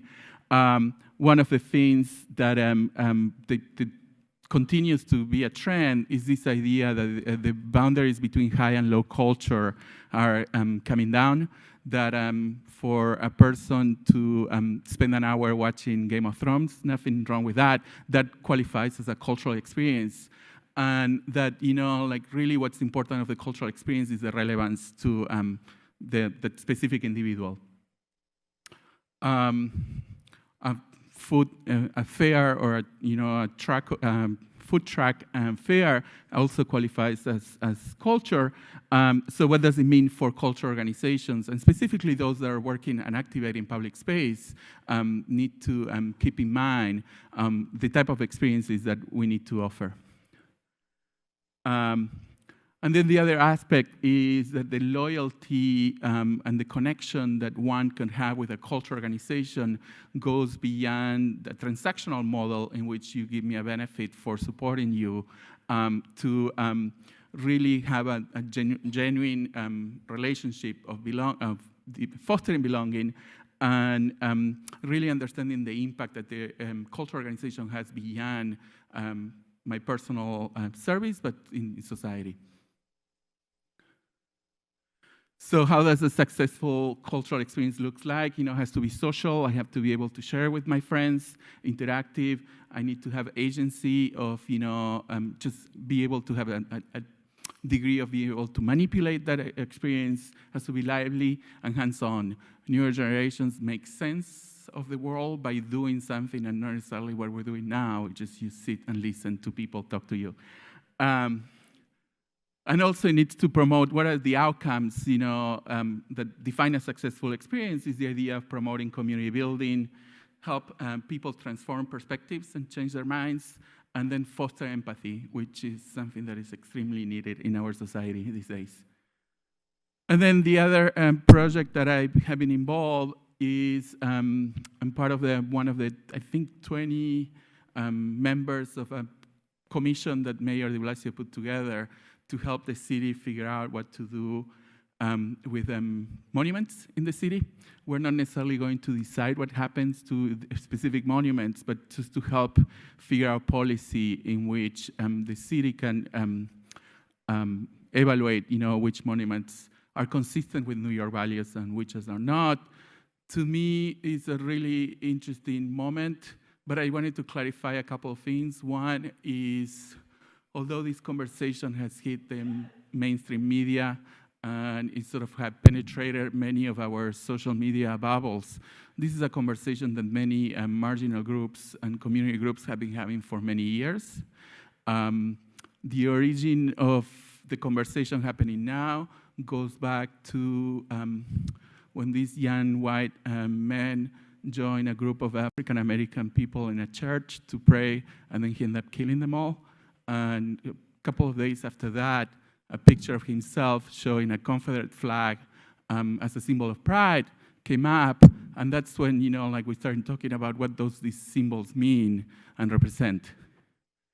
In many cases, what the monuments are not necessarily the problem, but they are like a symptom of a society that decided to create parallel histories in which different communities can have the right to their own history, but we haven't been able to come together to agree what's the history of our country. And then unfortunately, when those histories enter the public space, that's when we start having the issues, right, of representation. And then as Brooke mentioned, it's incredible how much meaning and significance these symbols in public space have. So my background is in architecture and design, and as I was just looking back at the work in my career, I realized, and probably because I'm getting old and I'm learning to, I love my postmodern upbringing. I was looking at the work of Robert Venturi and Dennis Scott Brown and learning from Las Vegas, which really quickly, and studying Las Vegas, they saw two different buildings. One, the building that with its form, its shape, communicate meaning, communicate what the building is about, sort of that DAC building. But then they were really interested in what they call the decorated shed, which is an extremely functional building that relies on ornamentation and signage to convey meaning. And I'm looking at that because although we may not do it intentionally, when cultural organizations decide to work with specific artists, to put a specific work in their sites, we are attaching some of the meaning of that work to the organization and vice versa. And a very obvious example of that is a collaboration that we did, the Education and Curatorial Department with Luis Kamitzer. This is the fully renovated facade of the Museo del Barrio. One of the things that we were just being very careful is by completely renovating the facade of the museum, making sure that we were not alienating our core communities. And Luis Kamitzer came up with this inscription in which sort of prescribes what's the role that different actors have in the museum. And he made a series that end up appearing in the front of many different museums. When I started working at the Highline, we realized that there was 3 groups of audiences, if you will, in a very high-level way of looking at them. One were the tourists that they were just coming because it was in the tourist guide, and they needed to come back home and make sure to tell their friends that, yes, they visit the Highline. There were sort of the early supporters and members of the Highline that they were supporting the idea of the Highline as this iconic, beautiful object in the city that needs to remain untouched. And then there was mostly our neighbors and New Yorkers that were not necessarily felt like they needed to come back because they'd seen it once. So we wanted to disrupt that idea and really sort of conveying the need of keep coming back. And we saw that the public art in its form of objects placed in the park were sort of contributing to this idea that sort of a beautiful landscape that remains untouched. So we created a couple of projects. One was working with an artist, Jordan Eagle, Blood Illuminations. He uses overhead projectors and these sort of plaques of glass with cow blood, sort of creating a texture. And then we asked him to use that technique to sort of illuminate the interior of one of the buildings in the Meatpacking district that the Highland goes over. And it was this idea of how we can start calling attention to the history before the Highland became a park, to call attention to some of the most ugly aspects of the park, and just connect it, with the history and with the side. So Highland shouldn't be presented as a new thing coming up. But it also was interesting to us the possibility of people interacting with the work. Selfies, photos, but also just sort of having a moment to really understand the environment that has completely changed by a very simple projection of work.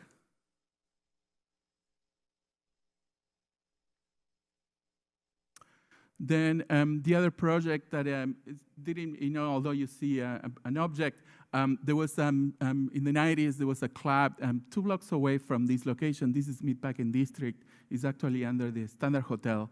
It was called Jackie 60. It was an iconic underground space that was displaced by the changes happening in the neighborhood.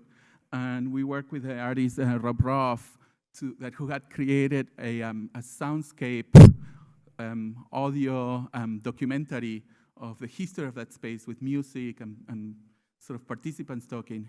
So we used the Standard Hotel as a way to signify a space with that 5-foot wide disco ball, which we had to bring up by hand through the stairs of the Highline. But then, the centerpiece of the experience was wearing wireless headphones. You can walk around the park and listen to the history of this club. And the it was a one-track playing, so no matter when you just put the headphones, you were listening the same thing that everybody was listening. And again, changing completely the experience of visiting the Highland through sound installation.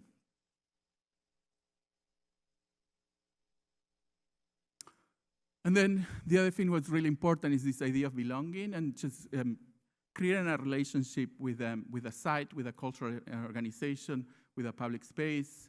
And we started to see that the more, when you start moving your audience from audience members to participants, you start developing much more meaningful relationship and that idea of loyalty that the culture track is talking about. So we started to explore, in which ways we can make people much more active participations, and mostly specific communities that we felt were not coming to the Highland. This is a work by Olafur Eliasson.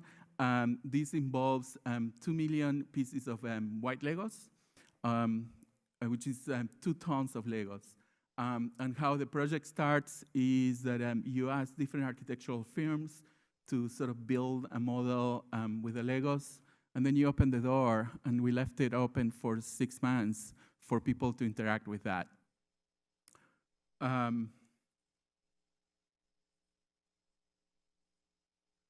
So what again, for the tourists that just happened to show up in the park, this was a moment, just to play with Legos, with a lot of people. But we were very instrumental of bringing specific groups to use the opportunity of this installation to have conversations that we thought were relevant to them. Some of them were undocumented day laborers who were grappling with the idea of we don't seem to belong to the city, but we're the ones that build the city, that clean the city, that maintain the city, that service the city. Another group was a group of children that crossed the border by themselves, that were coming to the US to reconnect with their parents and their families, and they were new to the city, and again, use the Legos as a help to start talking about what does it mean to live in such a dense urban landscape. People of all ages, and it sort of becomes really crazy. And then my personal best, if you cannot read it, it says, Miley, what's good, which is Nicki Minaj burnt to Miley Cyrus on the MTV Music Awards a couple of years ago. And then another project is when I first came to the Highland, we opened the 3rd section of the Highland. It was the first time that people would have the opportunity to walk the Highland from one end to another. Until then, every section of the Highland that was open, it was really hierarchical. It was elected officials, it was donors, it was funders, and we decided to change it completely. And we created a procession that started on the south of the Highland, walking all the way to the north, with different groups that had met in different locations in the neighborhood that were sort of significant to the neighborhood, churches, schools, libraries, and joining, the walking group at different entrances of the Highland. But what I think it was the most important was the process in which we created that. First, we worked with a processional arts workshop, which is the group of artists that put together a Halloween parade in the neighborhood every year in Chelsea. And they sort of created a model of sort of these train lights and the ribbons and these figures as a way to signify sort of processional festive elements. But we did a lot of story circles in which we asked our neighbors, if you were to celebrate your neighborhood, what would you celebrate? What was important to you?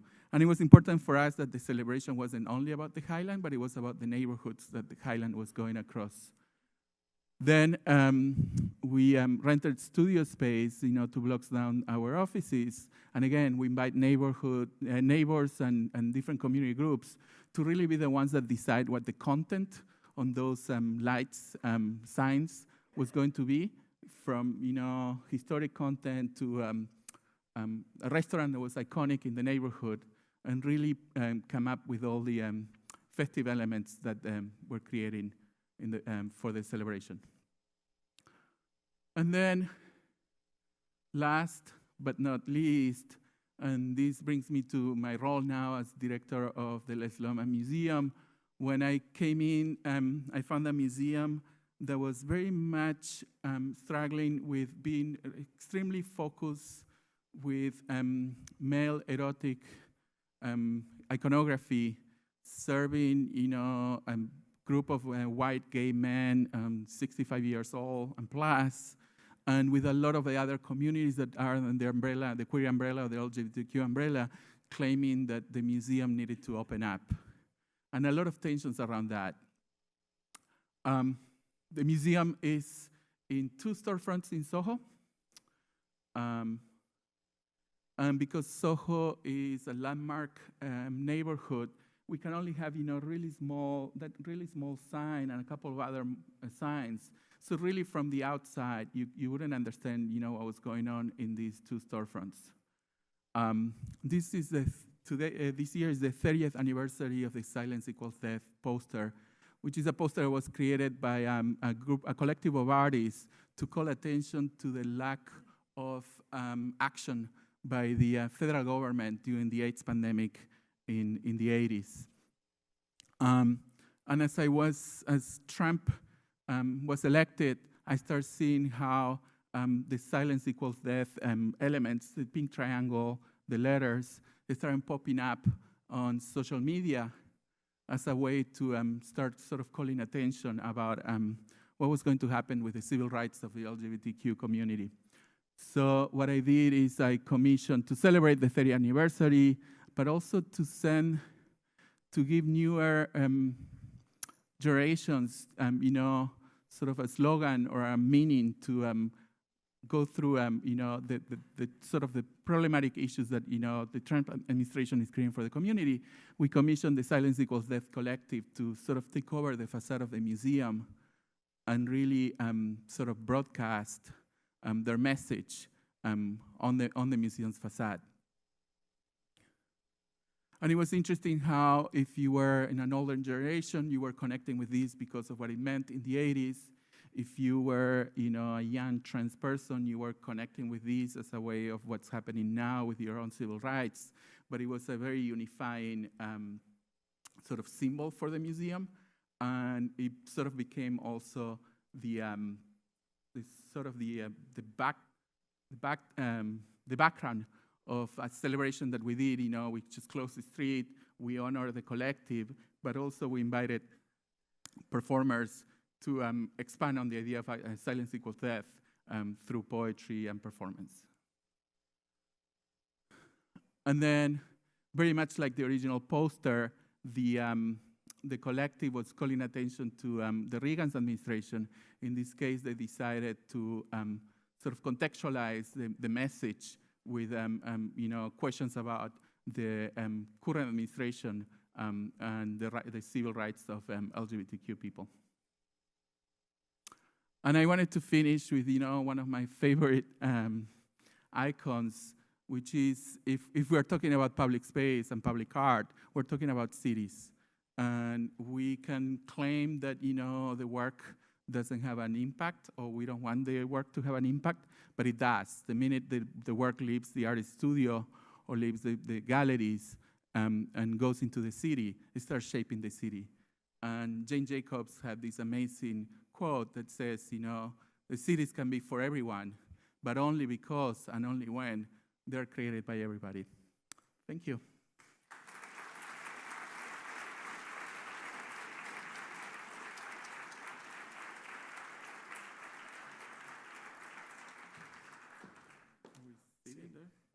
I know we have expanded our time, but if the panelists would join me here, and if the members of the audience have questions, I will start taking the questions as our panelists start joining the podium. And you can direct to someone in particular or to a general question. And do I have a, yeah, could we have the house lights up so that we can see the hands of people? So who would want to ask the first question?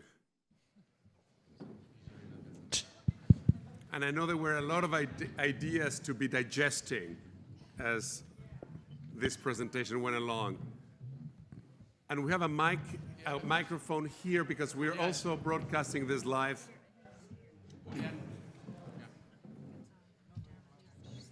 Dan, I have a question for you as you're seated. I'm curious with open spaces, having been involved in some of the preliminary meetings and everything, I know you're using Swope Park as kind of the centerpiece for this, but do you also envision it reaching out across the community, across the city, et cetera? I do. I think that right now we're looking at probably 24 artists, visual artists being invited to participate in open spaces, and I'm calculating about half of them their works will be physically located inside Swope Park. A couple more will be in close proximity to Swope Park, and then really the other 8 or 10 will be at different points throughout the city. I could name one case of an artist who is going to be working right in the 18th and Vine district, for example. There are also a few artists in open spaces whose work has nothing to do with public art at all, and they will most likely be in a conventional white cube sort of space. Another question? Yes. You know, we've talked all Give her, about- please use the microphone because we're Okay, we've trying talked, to type. you know, first of all, thank you. This was amazing. I can't tell you how wonderful it was. But you've talked, as a public artist or as an artist, I have my work everywhere and I don't make any money. In fact, I lose money. It costs me more to ship it. Let's forget about making it. But to ship it and install it, than the stipend I get. Now I get lots of credit and people love it, but you know, I'm running out of money. And I think that's a pretty common problem we have. Isn't it?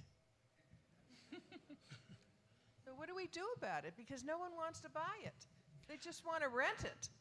At the Highland, we had a practice that we would pay for the production of the work, and then if the work gets sold, I think in 5 years, we get just the cost of making it back, and the rest stays for the artist, and if not, you know, the artist sells it, keeps the money. But the production is paid by the organization. Another question over here. Thanks, everyone, by the way. We are, in this generation, we are actually in crisis. So with that said, how in public art would you maintain that positivity? So how do we get positivity? We had a project on view in Madison Square Park in the summertime, which was a work of idealism and optimism by Josiah McElhenney. He's a glass artist, but he fabricated, using industrial glass and wood, 3 platforms for dance, music, and poetry in the park. We partnered with 3 nonprofit organizations, Dance Space Project, Poets House, and Blank Forms. And it was a call for civic engagement in civic space where people could come together using sculpture as a platform for creating new works of art. It was very powerful to see the artists, the dancers, poets, and musicians interact with the public so succinctly every day in very different ways. So I think that was an enormous leap forward in what we can do in a public setting in this climate. I have a more speculative answer. I think that I would say that I think that so much of what the crisis that we're currently experiencing is about is a result of a kind of a lengthy period of spiritual impoverishment in our society. And I'm not saying I'm an atheist, so I'm saying this in a very particular way. But I believe that art is, while not the answer to everything, I do believe that an absence of culture, an absence of creativity, an absence of appropriate spaces for people to express themselves, and an absence of a healthy patronage system that allows artists to both make their work and maybe if not live from their work, at least not starve from their work. So I feel that as in times of stability, this time in crisis is a moment to reinforce the message that art is not a luxury, it's not it's an absolute necessity to human life. And if we don't recognize that, we're the worse off.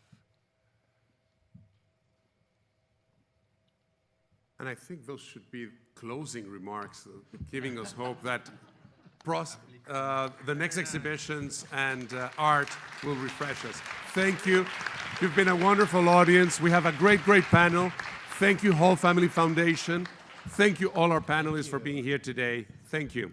And I invite all of you, there's a reception upstairs, and maybe we can have a glass of wine and continue the conversation. Thank you very much.